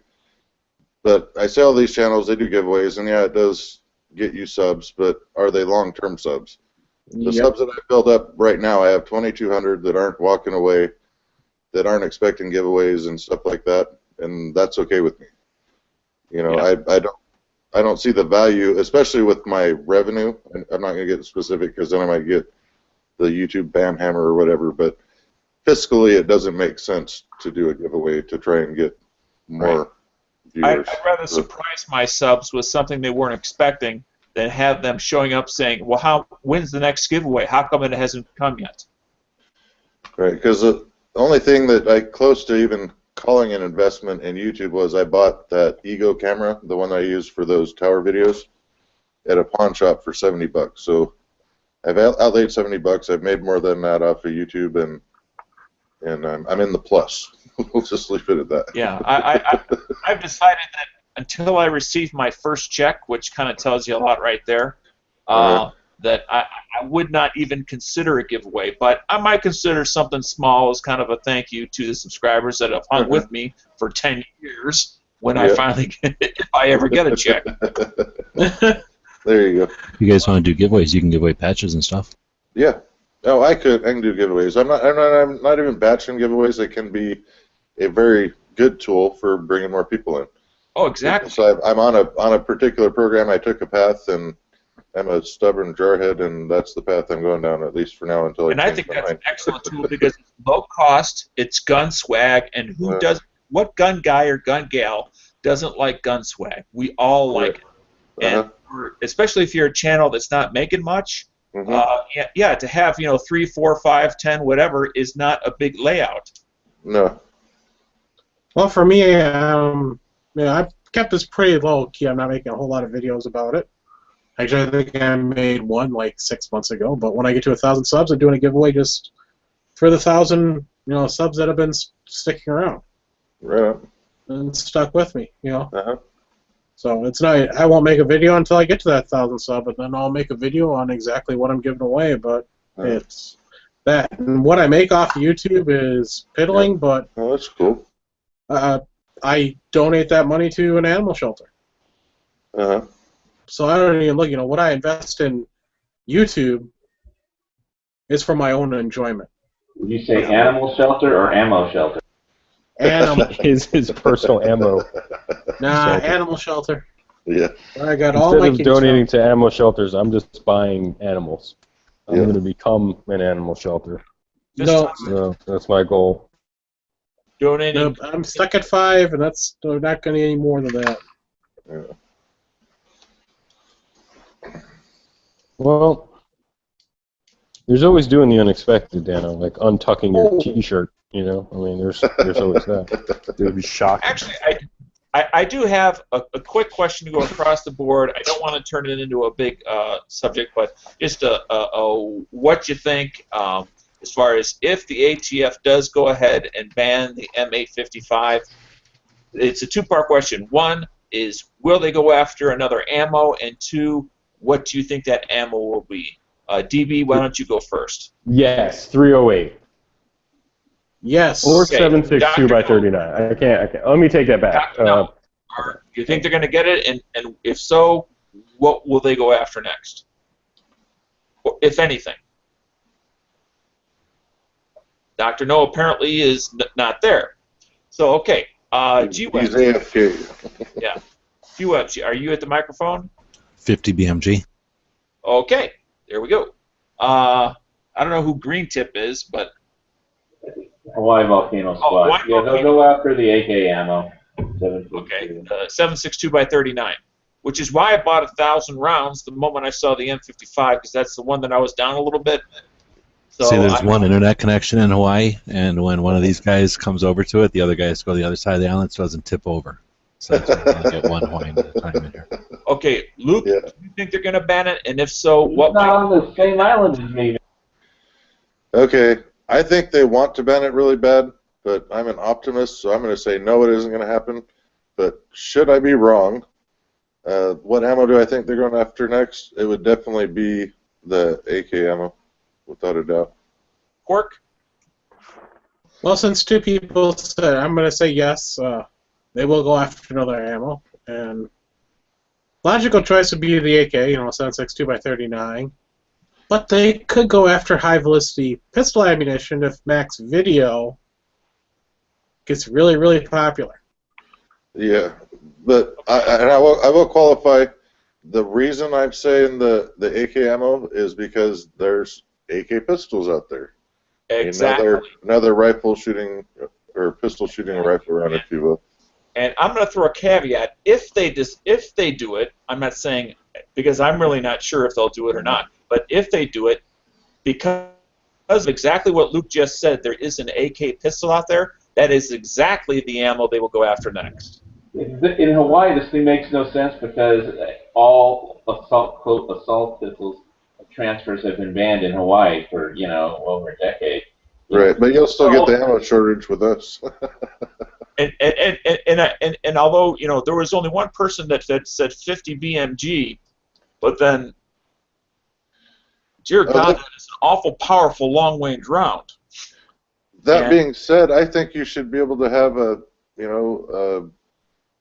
whatever 50 millimeter mortar if you want. But that's a whole other conversation. Yeah, completely different conversation. Well, just tip your Barrett up in the air and you have a mortar. Right. I've seen a couple of the anti-gun things where they trot out a 50 BMG saying, why do they need this? And it might be what G-Webs is sort of hinting at. I don't know, but it's in their window. It just they haven't figured out how to come at it right yet. Well, that's always the dumbest question to ask. Why do you need this? Yeah, and the answer is, why do I need a Ferrari? I don't. You don't need a right. Yeah.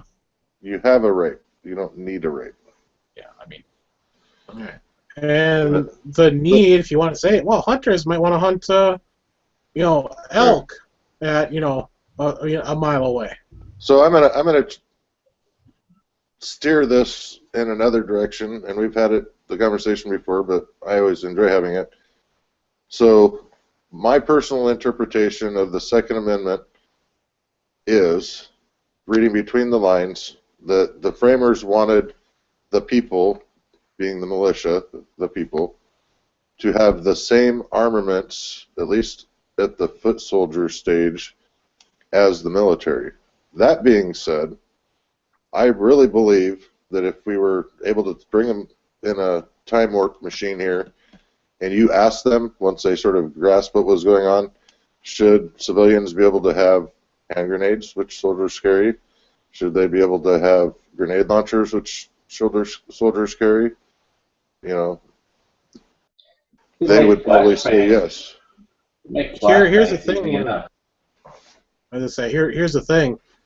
A modern militia, there would be individuals that own cannons, and that was perfectly fine. Right. Well, you can still own a cannon now. Not in Hawaii. Be careful how you shoot it. Cannons are outlawed, but technically, if I could buy a battleship, one of the battleships in Pearl Harbor, those are rifles, not cannons. But that's common sense, because otherwise people would shoot a hole in the island and then it would sink. Right. I always watched Higgins on Magnum PI shoot that cannon, but those things are illegal. Okay, so I put out my platform. Is there anybody that's in disagreement with how I laid it out? Well, I think I think it goes beyond what a modern, infantryman would be able to carry. Because look at how the battles were fought back then. They had rockets. Yeah. And those were done by infantrymen basically. So you're saying adding laws and what the military is able to use is what the civilian should be able to use. Right. Wouldn't that be badass? I could never afford to shoot one, but wouldn't it be badass if you could have your own tow missile in your arsenal? I couldn't afford it. Exactly. Well, I couldn't afford it. Cool. I said I couldn't afford it, but wouldn't it be cool if you could, just because? Again, both foreign and domestic. Mm-hmm. This isn't right down. We're not going to be able to take over, a country with just rifles. You need to be able to have the equipment to do so. Right. Now, I will say that there are people out there that are trying to get. We could definitely do it with just rifles. We could do it with just flintlocks if we had to. Yeah, exactly. I don't agree with Quirk 100%, because sometimes you may use a rifle to then get something else out in the space that you didn't have before. Right, but that being said, there are some people that have tanks with rounds and stuff out there. I know a guy that has a Sherman tank with rounds. Yeah. He was a buddy of mine that I shot with as a junior, his father. Yeah, the small landing craft from World War II. He has a bona fide Sherman tank, and he has property to run it on, and it's really cool. Meanwhile, like our enlisted men who protect our country and serve us, can't even carry a weapon on base, and it's just ridiculous. They come from the past and bitch slap us for not allowing them to have arms in garrison. That's just retarded, but yeah. Really a shocker. I mean, that plays into the whole the public's view of how arms are handled, even in our own military. There's people out there that don't understand that if you're peacetime at a government facility, you got people standing fire watch with no bullets in their gun. And they think that that the soldiers just walk around with fully loaded weapons all the time, and that's the furthest from the truth. You got to go check your weapon out of the freaking armory, get issued ammo if you're going to get issued ammo, and it's not. It's more restrictive than most of our personal firearms interactions are to the nth degree. I wonder when that began to change. And granted, I only have a very limited perspective. But back in the '80s, we occasionally would guard armories, Bush. And we would go to the armory. We'd pick up our 16. We'd also pick up 4 magazines loaded, and then pull our shifts out at the armory. President Bush did it. I can't remember the name of Okay. the rule or executive order or whatever that happened, but I mean, I think it was Bush Senior that otherwise, Wasn't it anybody could have walked right in and you know have artillery shells, bullets, grenades, whatever they wanted. I mean, we were but I was also on an open post at that time. Right. Where you just secured whether it was the landing field for the helicopters or whether it was the armory. You just secured those areas rather than secure the entire base.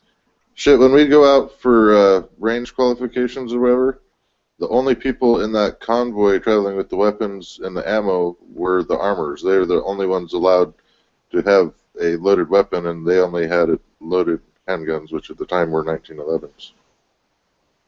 Right. If we were not actively pulling guard duty at something, we had nothing.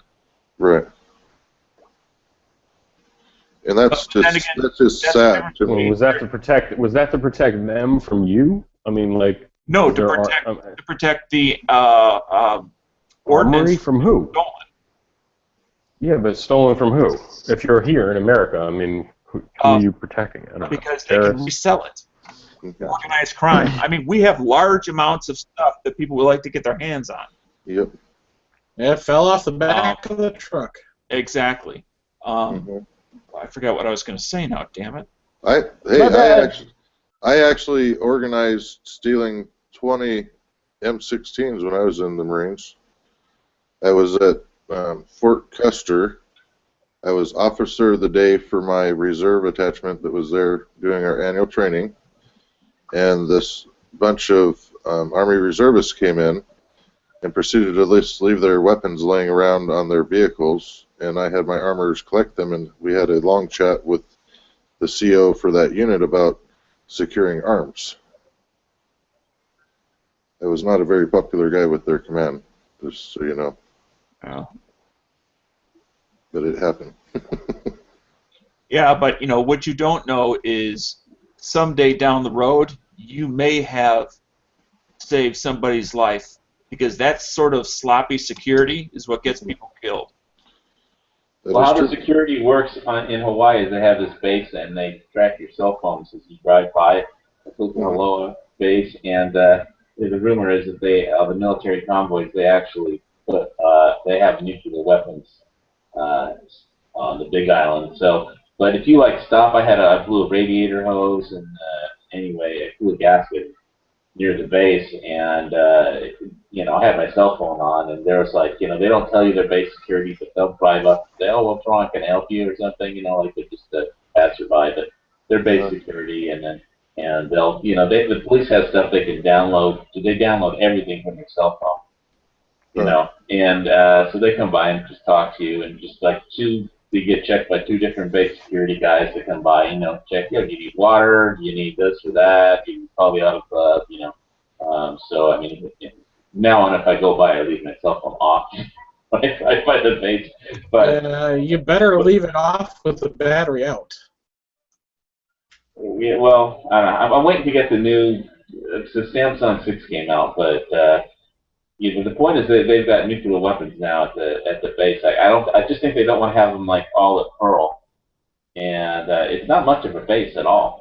But they just built a brand new highway right by it. It's an awesome highway, and there's military convoys going back and forth. And when they had their last big Asian Pacific fleet exercise here, and almost every country except Russia was invited. I mean, China had a hospital ship and a spy ship spying on the whole thing, even though they were in the exercise. And then one of Russia's billionaires had the $675 million yacht just pull into Honokawa Harbor, right? The day of the exercise. We just happened to be visiting. We don't get many $675 million yachts like that.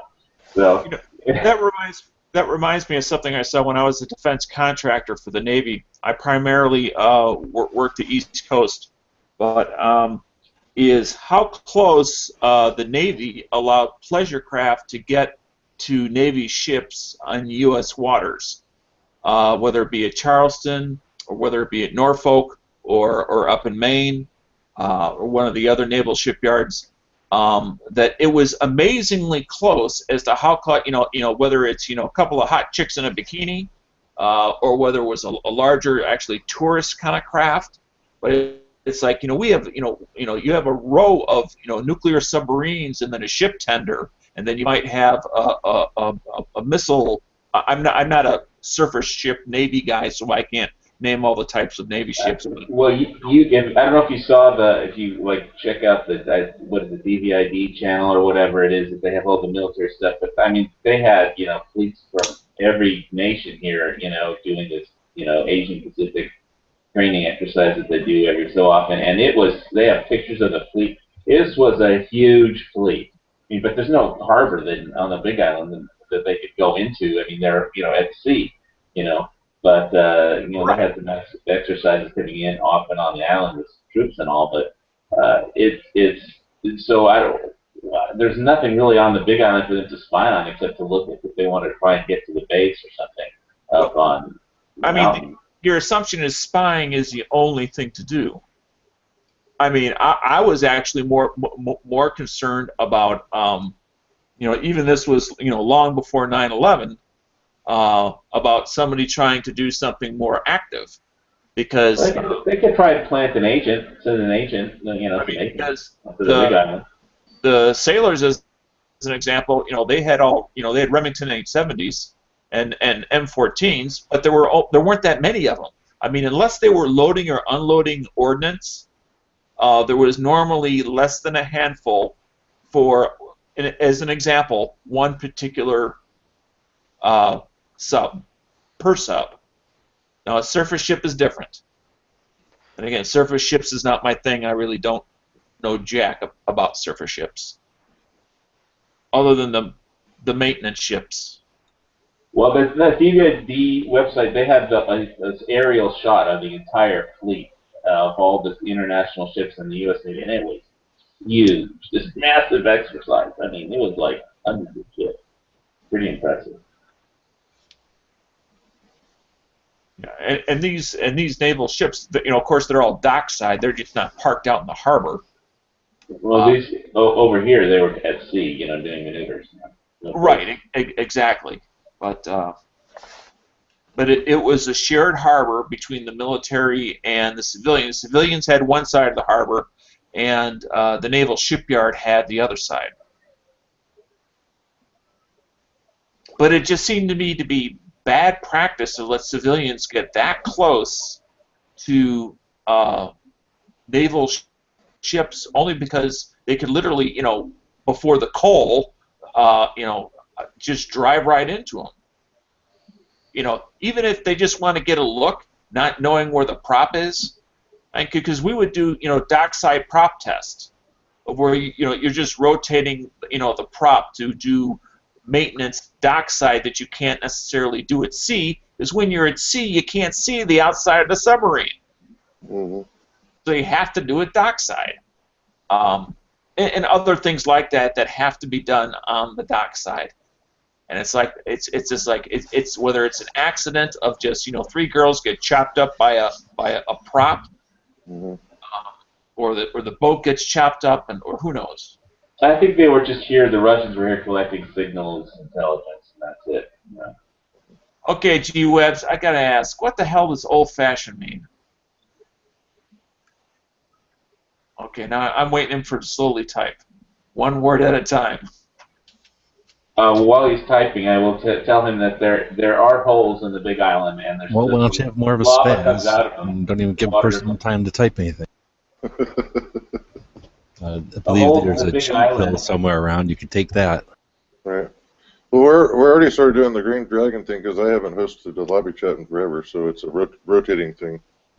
No, this is different. Okay, sorry. We didn't have any of those here, did we? I don't know what you guys. I guess we're all thinking of different things, I suppose. Well, I'm thinking as far as one channel, several people had the keys to that channel. Yes. Quark and Digital Prophet have the key to the Gun Channels channel. Oh, okay, gotcha. So multiple other people will get the key. And then did you guys notice how Matt and We Like Shooting happened today? I was not there at the very beginning. I got the invite. Didn't you see the shows? You didn't. I'm just asking if you saw the shows. Oh, I saw the show, yeah. And the format where they are on the website now? Like where they are located on the website, like looking at, going to their page and then clicking on live chat and it's there with the chat room underneath? Mm-hmm. Yes. All right, well, that concept. That is going to be the lobby now. And whoever starts a lobby will just be able to start a lobby. And you won't have to wait for us to do it. And if it's 3 in the afternoon, or if it's 3 in the morning, or if it's whenever, there'll be a lobby, hopefully 24/7. What's the difference between follow and join a group? I assume follow would be something like, we'll see it more when these balloons inflate, but when you join something, you're just participating with it, adding yourself to the roster, where follow would be like saying, add me to the newsletter, let me know when there's an update, when an event alert goes out, I'm going to be involved. I think that would be the difference. Yeah, because I had joined several of the groups that you had established for regular chats, but I wasn't sure whether I was supposed to be joining or following or both. Yeah, I'm still trying to figure out what it was like, GGGG thing or whatever. I went and joined or liked it or whatever, but I don't know what. Was that his test? What? I got a notice about that was a test that Webs did the other day. Okay, I just saw it on my thing and went to it, and I'm like, I don't really understand what's going on here. That was the G-Webs. That was the one that I had just to practice. I was going to delete it, and I couldn't figure out why is the option to delete or edit not there. Did you figure it out? No, because the option to like it, comment on it, and something else was there, but not the option to delete or edit. What are we talking about now? That test thing you did with from Every Second Matters. It's in Every Second Matters? Yeah. And the test message is still there. So I was just going to use it for practice to figure out, how it goes. I don't want to mess up a real message. So I just went in there to see, well, how can I edit this? Can I delete it? And I couldn't find the option I can see how I can like it. I can see how I can comment on it, but I can't see how to edit it or delete it. Now maybe that's because I'm not an owner. I don't know. Like I said, I was just playing with it.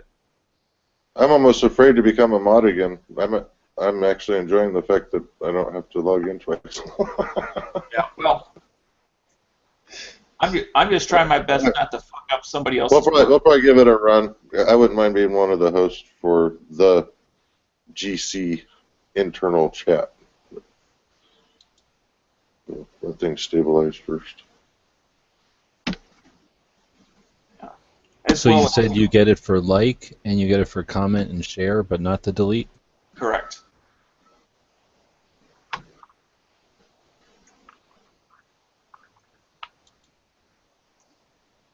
Or if there was an edit feature, like do the users get it? Like if they want to change the way they worded something, can they edit their own post? Just delete and start another one, I think. So I got one sort of, I don't know if it's a technical question or not, but so if we're doing it, and I'm not going to use that other style, if we're going to do the lobby chat where it's originated within the site, does the person who initiated it have to be there the whole time?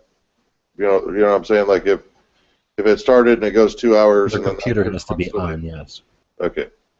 So then, but if they left, somebody else who had admin privileges, they can start another one right away, right? No. What? I don't know what you mean. It's they just could do that. If the one person leaves and it's shut down, then another person in the crew, if you will, if they shut it down, yes. Right. But if they turn it on and walk away, then it'll just be running, I suppose. I'm not too worried about the details because one, it doesn't exist yet, and two, we don't have anybody set up to even do it yet, and three, there's only people that show up between 8 p.m. and 3 a.m. anyway, so it's not like it's a big deal. Yeah. Yeah, it's That'll not work itself out. I was just sort of running it through my head. Sorry. So I've got about another 40 minutes before I turn into a pumpkin. So we'll end it at 11 o'clock Pacific time. I should have gone to bed 20 minutes ago.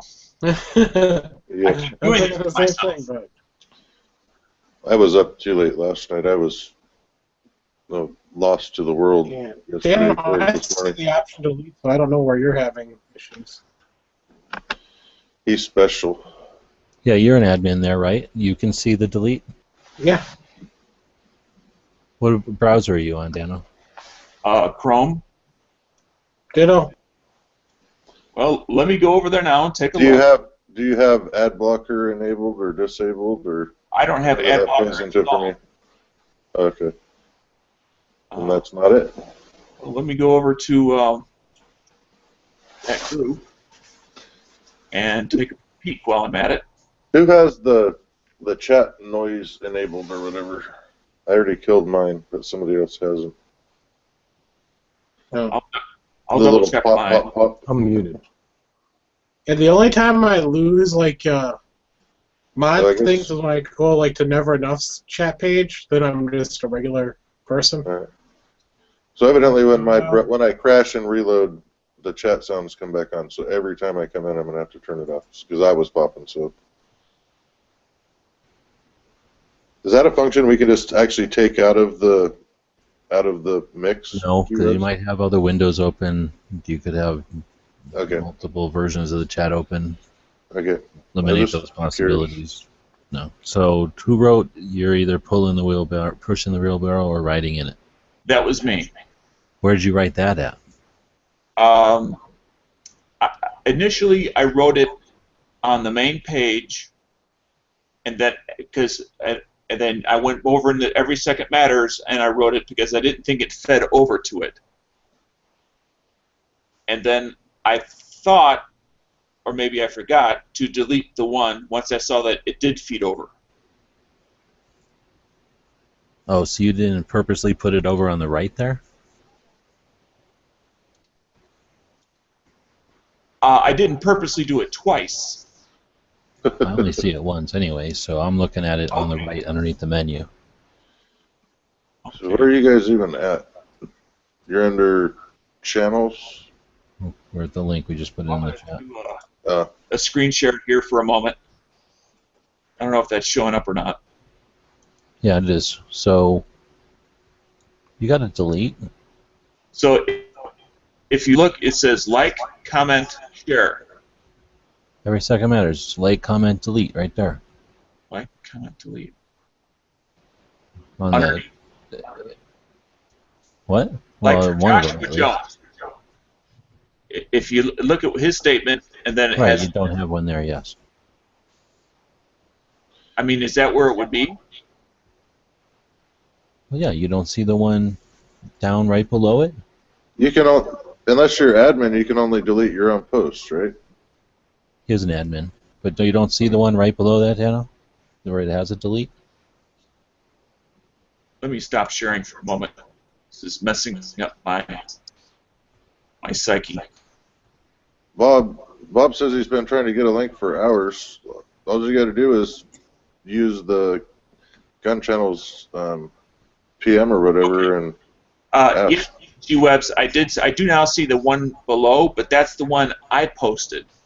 Oh, it is? Okay, so that's Yes, interesting. but the one from Joshua Jones, as an example, or the Screen one share that again, though. So put it's up there. your screen share again. Let me what look. the Well, I'm screen sharing here. If you lock it on me, and you can see what I have. Yeah, Quarks looks like mine. And then you see how underneath where it says on the right there, that menu, underneath there it says you're either pushing the wheelbarrow?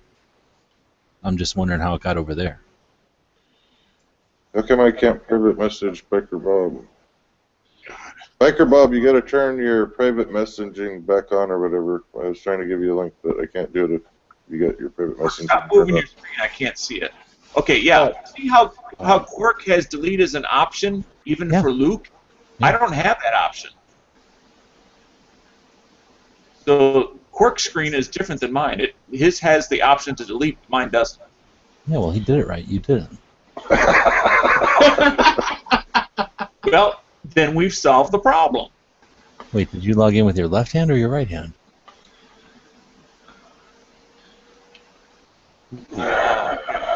You dropped out of fucking Gun Channels University or something? This was already discussed, man. See, semester Shit. 1, yeah. Well, bring up Yeah. a gun topic then. This is last semester, man.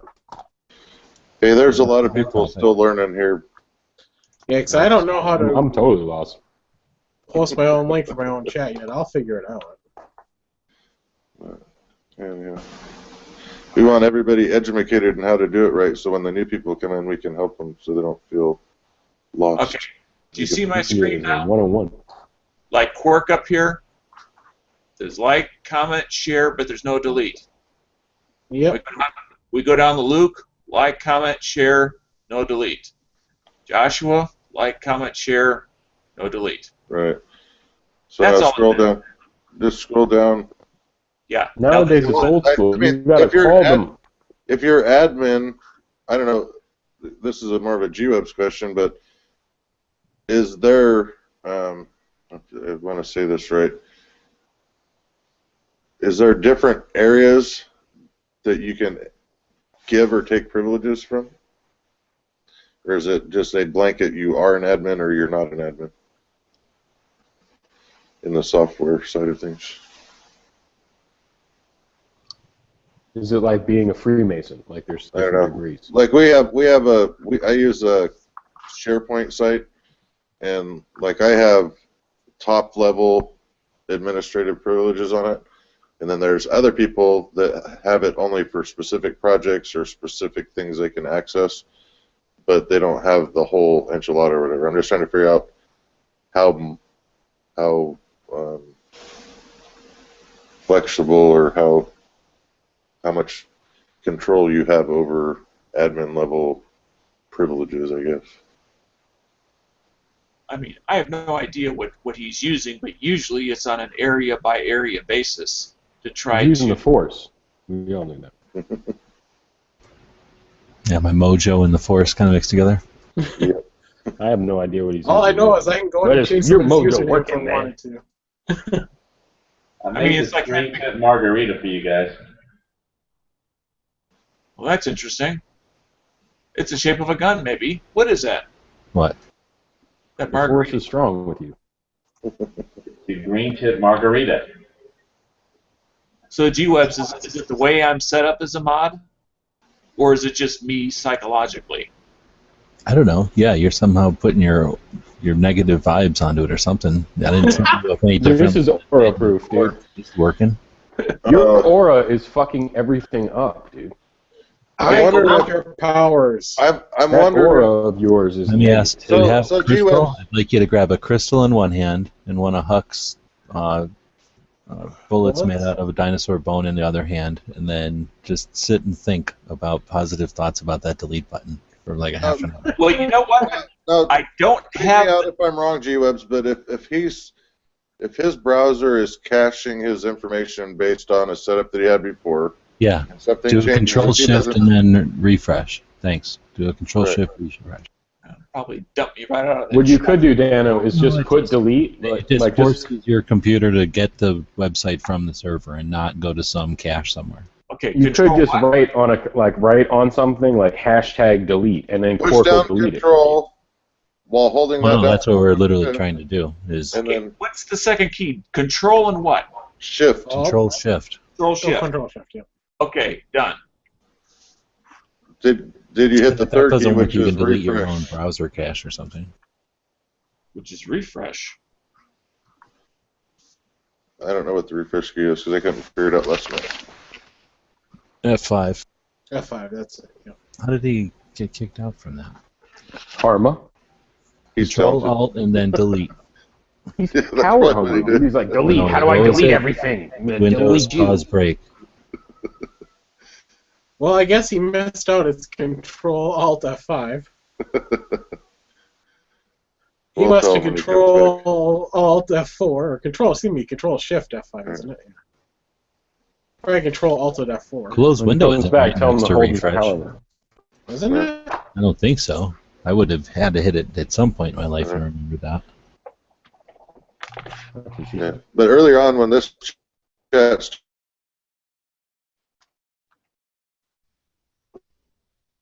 one of my drops was in the tab I was in.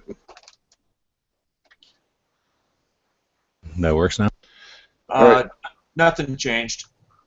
Control Shift F5 before you accidentally close your browser again. Control Shift F5, all three at the same time. All right.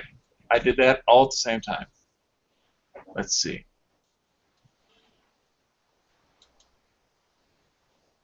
And you got to hold your power button down at the same time. I'm gonna have to start clicking my heels here. I got like, comment, share. Now, All now of what this just to delete somebody's comment, dude. Why can't you just don't look at it when you see it? Just close your eyes. Oh, I can't see it. No, that's the whole point of a mod, though, is to help when somebody comes in there and writes boobies a bunch of times. Yeah. Oh, I thought that was just all right. around. Now, I felt so bad for Biker Bob. I sent him a link. So I'm going to ask before I do it. Biker Bob would like to come in. He's having trouble getting his personal chat. Does anybody have any problems with putting the link in the chat room? If you like communism and fucking, straight communism and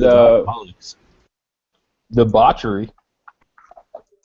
We got half an hour left. If somebody comes in that pisses me off, we can always boot them anyways. I'm putting it in. Dana will figure out how to delete that person eventually. Yeah. So Biker Bob, in the main chat room box or whatever, is a link on how to get in here. Can you guys hear me? I just get the edit channels details, the message owner, the close the channel, delete the channel. I get all that stuff. Police. You have the call the police button? I just don't have the, it's like I'm set up as a modified user, a power user, rather than as a mod. You're more like a hall pass monitor. You know what I mean? Like you're just. All right, Gino, you gotta quantify your. Well, what it might be is that Quark is a moderator, and you're not. So let's see what happens here. DB, you are such an ass. Now we got that out of the way. Dano, now refresh.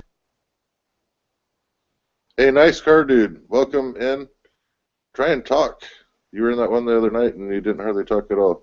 You just got to pull your way in. Dana will delete you eventually. This one's a little less formal, so just muscle your way in here. Yeah. Mute yourself and start talking. Get comfortable in your Google Hangout shoes, so the next time you can just. Well, you probably shouldn't have let me in here with a new guy. Well, we'll protect. You can be mean to him, Bob. Be mean to him. No, I just talk over people. You know that. Well, Luke can always put you in the kennel if that's what we need to do. Oh, for God's sakes! I got. At least for this chat. At least for this chat. I'm not even going to go there. Just like. At least for this chat, I've got the BAM hammer, so I can BAM hammer anybody. Exactly. And that's what I'm calling the kennel. Is exactly that. Hide from broadcast makes it all good. Yeah. Just saying, huh? Yep. No, I'm just saying. Like, let's give the new guy a chance to talk. But I mean, apparently, Dano wants. You're the last one to say that. I go get the better laptop now. He says, "Okay, cool." I'm pretty sure Dano talked way more than me in the last couple of seconds. Well, the last time I'm getting pretty ghetto on my setup. I used to have nice Logitech speakers and stuff, and now I got these. What's that? Not Beats Audio. One of the Dre's. Hold on, let me look at the side of them. I had to buy a new computer last week, and I bought this Logitech. It's a single speaker rather than two speakers, but it actually has better quality. I have Skull Candy headphones on. Oh, Skull Candy. Those are nice for the price. Yeah, except for the I little. never got to ask you. The little speaker thing or whatever. Dano, did that change? Did you try it yet? I did a few minutes ago. Refresh it. Did you get yourself a laptop or a desktop, Dano? I got a desktop because of the price versus performance issue. For That is $4.99, normal, I can but- get a lot. Okay, now I got it. Issue Okay. done. So now you're the issue was you were or the quirk has always been a site moderator, and you were just a regular user, a lowly common user. See, that's So what I you were a moderator of the group, but that didn't mean give you lord power over the comments that people make. Right. So you know what I'm saying. So you need to be a site moderator to have moderation powers over individuals, I guess. Right. All right. Okay. So that's good. Now we know. And that's where I was at before. I was what Dano was, because when I looked at stuff and if I thought it was offensive, I couldn't do anything with it. So I must have been what he was, not an actual site moderator. So, not that I saw a lot of offensive stuff. I just was looking for the interaction buttons, and they weren't there. Trust me, Dan, I never Don't give me used the power. for. Never use the power. Don't for give me my the power. I'll be bopping people like whack-a-mole. You were talking about Except for once, and I'll put it in the internal and explain. this little speaker here that looks like a weird cup of coffee. It's a single speaker, but it puts out. It's not so much the volume that it does, which is pretty good, but it also the quality of the sound is pretty darn good, and it doesn't take up as much room as two larger speakers. You got desktop space issues, huh? Yeah, so I have to get everything kind of narrowed down. I've gotten so used to working off of my laptop. I'd work off of my phone more. The phone isn't too bad, except for it's a bitch to try and host off your phone because you can't see the internal chat. Oh yeah. Otherwise, I do it off my phone. And the phone on my battery lasts like between an hour and 45 minutes and barely 2 hours. Oh yeah, when you're doing anything like that. Yeah. It's okay to join a chat, but not any good to post one. Participate. What about deleting one? Can you figure that out?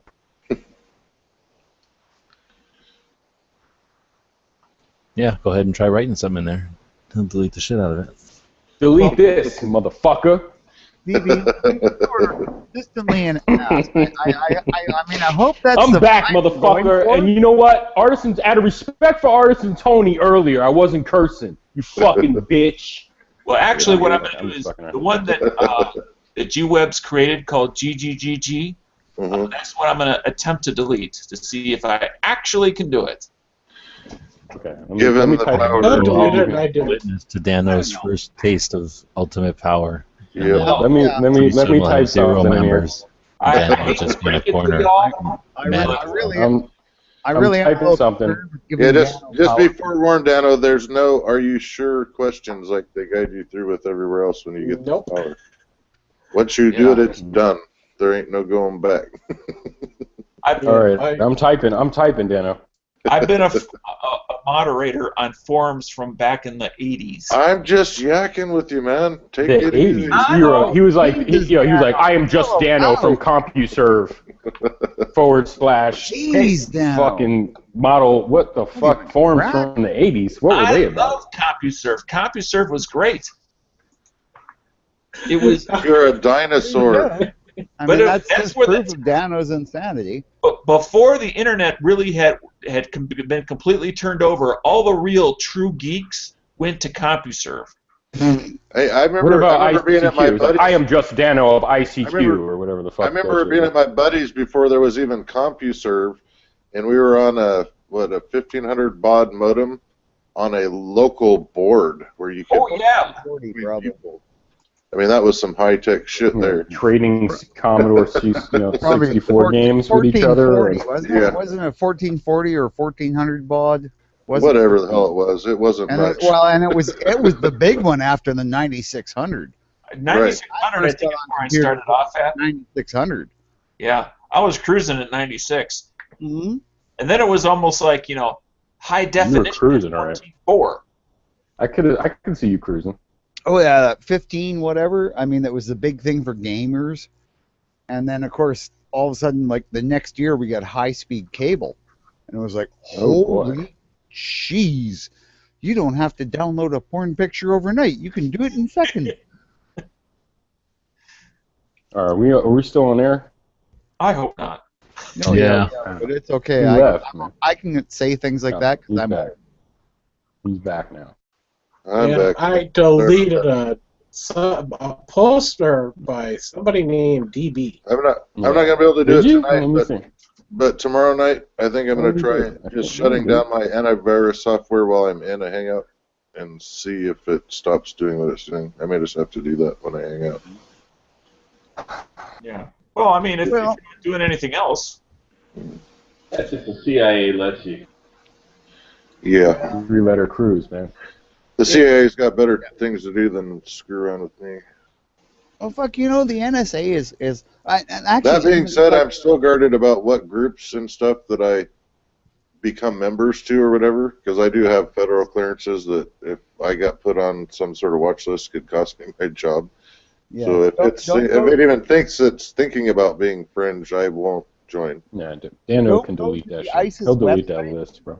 If If you you're go on to the list, tell Dano. He'll figure it it'll out. show up with a picture of you and your beard, and they'll just go, "Oh yeah, get him." They're going to recruit Bob. They'll recruit Bob for something. Yeah, right.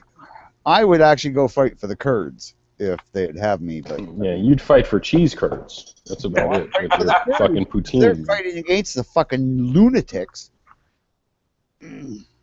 But I mean, I'm like number one, too fucking old. Number two, too fucking old. Number three, lazy. That's hard. I'd have to say, all in all, for your being in your generation, Bob, you're doing all right with your online computer skills compared to quite a few that I've run into. Dano. Well, no, I got into computers way back when it was like we had to have Hey, Bob. landline. Will you put a Canadian group together or a channel up there? What do you mean, Canadian channel? Get Geek in there. Mm-hmm. We're talking Yeah, about Geek. gun channels. Thing, Oh Ron? yeah, that'd be cool. Canadian guns, and then you can go there. Canadian. Oh hell no! I'm still coming to visit you, Dano. Dano, I'm still coming to visit you, man. He loves you, Dano. Can you get the Chinese people that you talk about often on these, like Norinco, like the Norinco group going? Oh no, I have my buddy's Chinese wife likes to go shooting with me though. Is she on a Norinco? That's No, what I'm actually, talking she about. actually prefers the Blackhawk. But she likes Chinese food. Well, no, she came here when Okay. she was 8, so she's been living in the Canadian and when they first came here, they lived in a small town, so it was like all about 4-H. That'd be funny if Bob's Chinese friends hate Norinco. That would be fucking hilarious. Oh no, they don't actually. She thinks it's kind of cool, but she's like me. It's kind of crude compared to the other ones I used to, shoot. Does Flatmaster still come out once in a while? Yep. Oh, the closet. Depends whether he's working or not, eh? Well, I'm trying to figure how many people can keep you busy, Bob, in your Canadian group. Oh, I see what you're trying to do. You know what? I'm going to be actually really busy for the next summer, basically, because I've got to move, and I've been like packing shit up and realizing I got a lot of shit. You got a lot of unfinished projects to deal with once you get moved in. Oh my God, I have like let's see, 1, 2, 3, 4, 5. I did a Five survey. airplanes I haven't built yet. I did a survey a while back. This has been quite a while back, but I looked at all the stuff that I had that was in project status, and I sat down and I figured it out. And I was like, if I had my current income but didn't have to go to work, it was going to take me 2 months to get all this shit done. And I just had a wholesale get rid of shit. I even took losses on some of it. I'm like, it just isn't realistic to keep this all around, and it felt really good. Yeah. Didn't have all that shit hanging over my head anymore. I can't do that because some of this stuff is like airplane kits that are like 50 years old that I have to build. Well, those don't take up very much real estate. Some of my stuff was tied into vehicles and shit that were. I have 2 cars, 2 motorcycles, and like a garage full of tools and shit that I have to move. A garage. A garage, yeah, garage full of tools and the thing is that I have like 4 motors for the cars. I have just ridiculous amount of crap. So just packing up my remote control cars made a whole wall of boxes. I didn't even get to say goodbye to Moon, bastard. Anyhow. Pissed off? And he was hiding out on us. He was huffing hoppies and didn't even share. Yeah. I didn't even So see- how far are we away from having smell-o-vision on our computers and our TVs? God, I hope it's a long ways. They got electronic sniffers that can interpret smells. Yep. How much work would it take to make something that would generate smells? Although this could be bad because they get into a sewer scene in a movie, it could be sort of a bad thing. But Oh, you have to have a pause for the or smell just of it. like, oh, we found a dead body, because they smell disgusting. Yeah. Now I'm just going by, animal bodies, of course.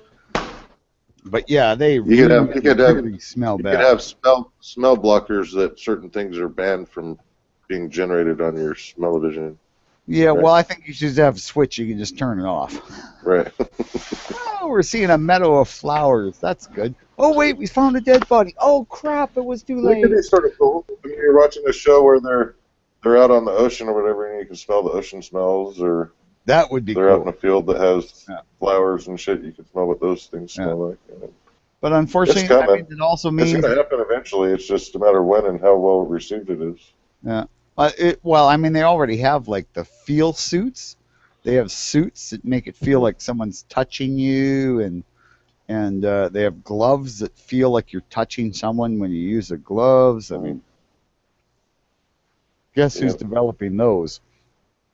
Yeah, that would be the same people that built the internet.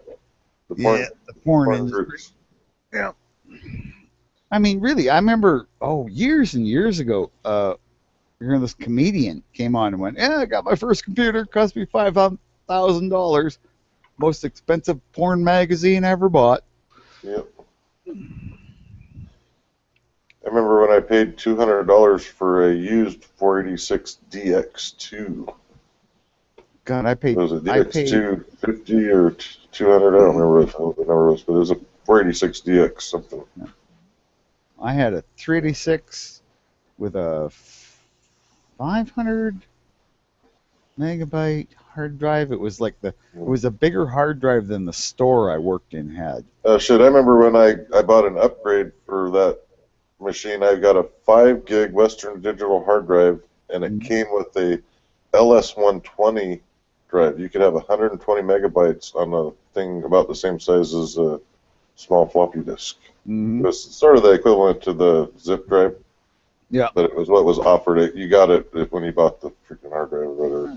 But mine that was badass. I could yeah. carry 120 meg in my pocket. Mine was $5,000 for a desktop computer with I got a 13-inch color monitor. And I was like, I what played would World of somebody do with Warcraft more than 5 gig of storage? Why would you need more than 5 gig of storage? No, yeah. Because I sit in front of a machine that has 1 terabyte internal, and I've got a 1 terabyte external drive to park shit if I need to. Yeah, and they're both just about full. No. Mine aren't full because I'm not an audio and video download hoarder. Yeah, So yeah. Mine aren't really that full, but I have the capacity. Yeah, that's like my laptop. Yeah, my laptops have like 500 whatever gig solid state hard drives. Yeah. Mm-hmm. So, I mean, and they're half full. Right. And that's, just because I've got YouTube videos and shit on them. Right. I should probably burn the disc. Oh no, they'll always be on YouTube. That's right. That's what I like about that. They're in the Otherwise, I cloud. would've lost a shit file. When I bought this computer a week ago, it was a $399 computer, but for an extra $100, you could go from 1 terabyte to 2 terabytes. Oh, nice. And I figured, well, for $100, that's pretty cheap. Why not? Mm-hmm. But if it wasn't for me doing videos, I would have gotten the $399 computer. Yeah. Because there'd be no need for it. Yep. But it's amazing how much a short video, how much space that can take. Yeah, especially in high definition. That's the big thing. Yeah. Eh? Once you go to high definition, it takes huge amounts of room. Yeah. That new camera I've got, it does the 10 whatever, and then it does a low res at the 720. Yeah. But it records them both on a dual channel thing or whatever. So I've got a 32 gig card, but you're burning up extra having that backup on it, and there's no way to deselect the lower one or whatever, so it's sort of annoying. How many hours? Then again, that being said, I've never recorded enough to fill up the 32 gig cards. How many hours of video could you do at one time? I think I sat down and figured it out one day, and I think I can do 6 or 7 hours on it before I fill a card.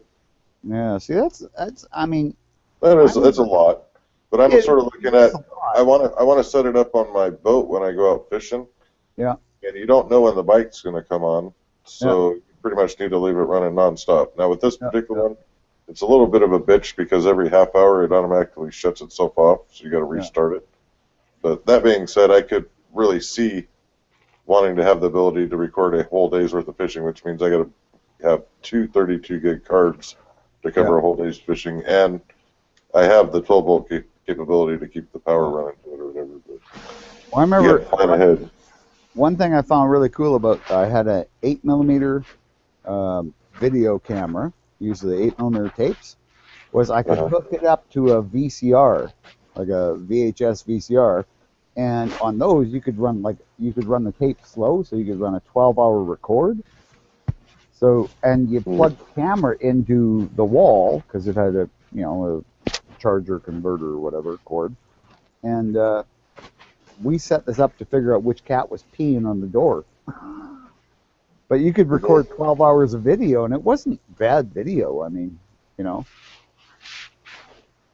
very cool. And you can't do that with modern cameras, really. Well, unless you get a surveillance camera set up, which are like way cheaper than that camera setup. Yeah, when I got that camera, it was we can get back $1,400 for an 8mm camcorder, eh? Oh yeah. And you could, what did the tapes hold on them? 2 hours, maybe 120 Yeah, minutes? no, the tapes were like an hour and a half, 2 hours, and the batteries, I had like, I don't know, 8 or 9 batteries, because batteries would last 30 minutes. Right. Yeah, just because we can, Dano. Oh, okay. It freaks me out because it's like I was doing a type. Is he talking to me? I'm laying back and I didn't want to have to reach over to the keyboard, so Oh, okay. The audio replied to a digital question. Because I understand like joining groups, because then you get notification. Oh, this group is going to have a chat, right, or something like that. So here I'm going to give you a vision of what I'm looking at. Gun Channels builds to the point where we've got, let's say, 15,000 users, but maybe there's some that all share interests with me. If I have my own channel within the page, then there's a place for those people to coalesce, if you will. Okay. Yeah. Yeah. Well, your own. And I may be totally misunderstanding because I didn't even it. No, but I think I understand. Like if I want to promote my YouTube stuff that's not really part of Gun Channels, that's a place I could do it because it's only on my page. Yeah, you don't got to spam the main page feed with that kind of stuff. Yeah. Exactly. Actually, that's a good idea, Dano. Who came up with that idea? Was it Dano or you, Luke? It was me, of course. Which idea? The video section where you can post your videos.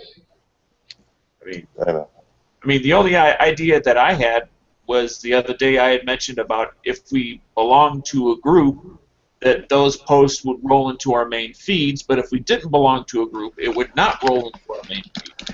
And that's the only idea you've ever had in your life? My God, Dan. You're going to have stuff feeding everywhere. You won't know what to do with it. Oh, yeah. I mean, because anybody that posts the main feed will show up on the main feed. I understand that part. That's fine. All right, somebody has to make a flow chart for this to actually make any sense to anybody. So let's draw a flow chart. I just want to make enough money. Really, they're just making it complicated because they're going in and looking at scaffolding without any drywall up and trying to figure out where all the walls are going to be. I just really want to shoot a You water. can wait a few days and then it'll be But there is, it's not a linear feed, so there is no. Comes out of my Tavor rifle, and then it goes through like some bartender on Deep Space Nine, and then shoots out Dano's gun. I mean, I don't know what the hell you're talking about. No, we're talking about going to Thailand and shooting water buffalo with rocket launchers. What the hell are you talking about? Poor water buffalo. And all the PETA girls who want to come and protest outside my house, I'll give you my Well, address you later. left out So Yankees your midget. question is, why do you want to do individual channels? Oh no, I already figured that out. No, well, I was paying attention to what Luke said, and it made sense. I got it. So like we can look at what's there. You've got like Yankee who's doing a show, and then you've got We Like Shooting who's doing a show, and then you've got like the gun rights general one. You know, just the gun rights thing that Steve's doing or the Sandy's doing, and then you've got all the individual state groups. You know, if somebody wanted to repeal gun laws, for example, they could make a group now and have all these resources available to them with an audience right away. If somebody, or like when I go to start organizing all the, you know, a list of all the things that I've been mentioning along the way here, a list of all the Congress people and where they stand, that'll be a group, and then there'll be contributing editors or admins or whatever you want to call them, and then there'll be a lot of members that will, you know, see what work is being done or whatever. It'll be there. It'll be accessible. It'll be searchable and, you know, accessible through the web or whatever, like on search engines. But then it won't be on, you know, a burden on any one person's shoulder. There could be collaborators and they could come and go, sort of like Wikipedia, except on point, not just, you know, open to the freaking wind. Yeah.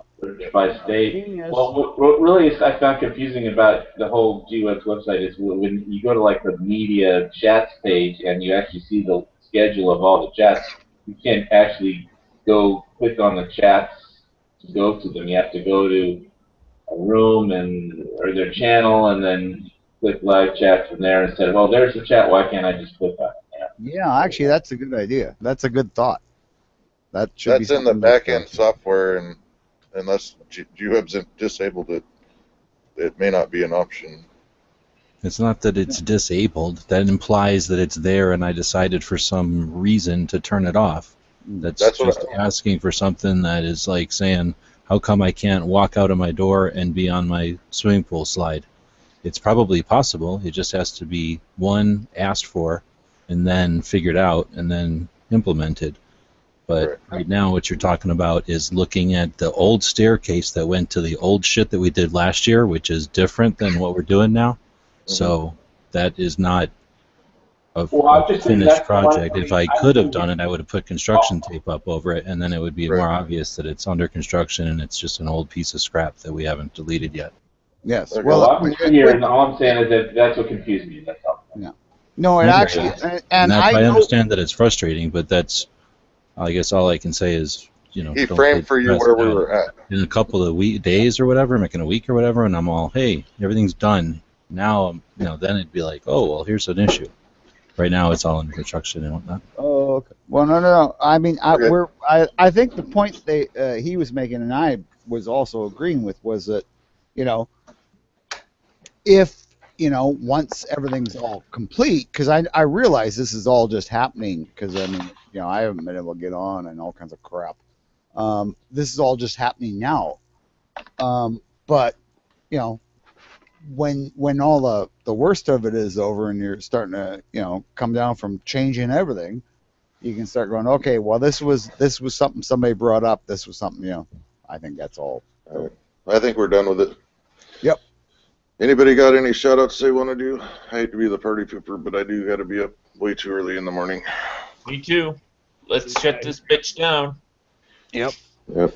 And I don't know, GWebs will have to let me know because I'm sort of lost in the bigger schemes of things, but presumably if it's available, you guys could start another one as a gun channels chat. If it's not available, then you could just do old school and fire another one up. Yep. Yeah, talk for another bit. So with that, unless somebody else has got something to shout out, I'm going to end this broadcast. Well, I'll just do an edge thing and go, shout out to BikerBob59, go on and like sub to my channel. I'm at 805 subscribers. I remember when we took you in one night from like 50 to 200 something or whatever, and yep. That Yeah, was fun. it was 50 to 200 and something, and then it was like 500, and I had to give shit away. Well, you didn't have to, but you decided to. Well, But yeah. No, I said I would, so I mean, when I say I'm going to do something, I do We it. we just helped accelerate the process yeah. a little bit. I'll send you a helicopter and then change your mind. Yeah. If you pay for shipping. Gotta get that in there, Bob. All right, with that we're gonna Interesting. call it an evening. All Say right. This goodbye. Nano is interested in more subs, just in case anyone's interested. I'm Okay. loading my more fishing knife video. God, just because I say I want more subs, now everybody else is like, Yeah, but Bob, jumping you don't in have there. any content. What? I don't have to have any content. They can just like buy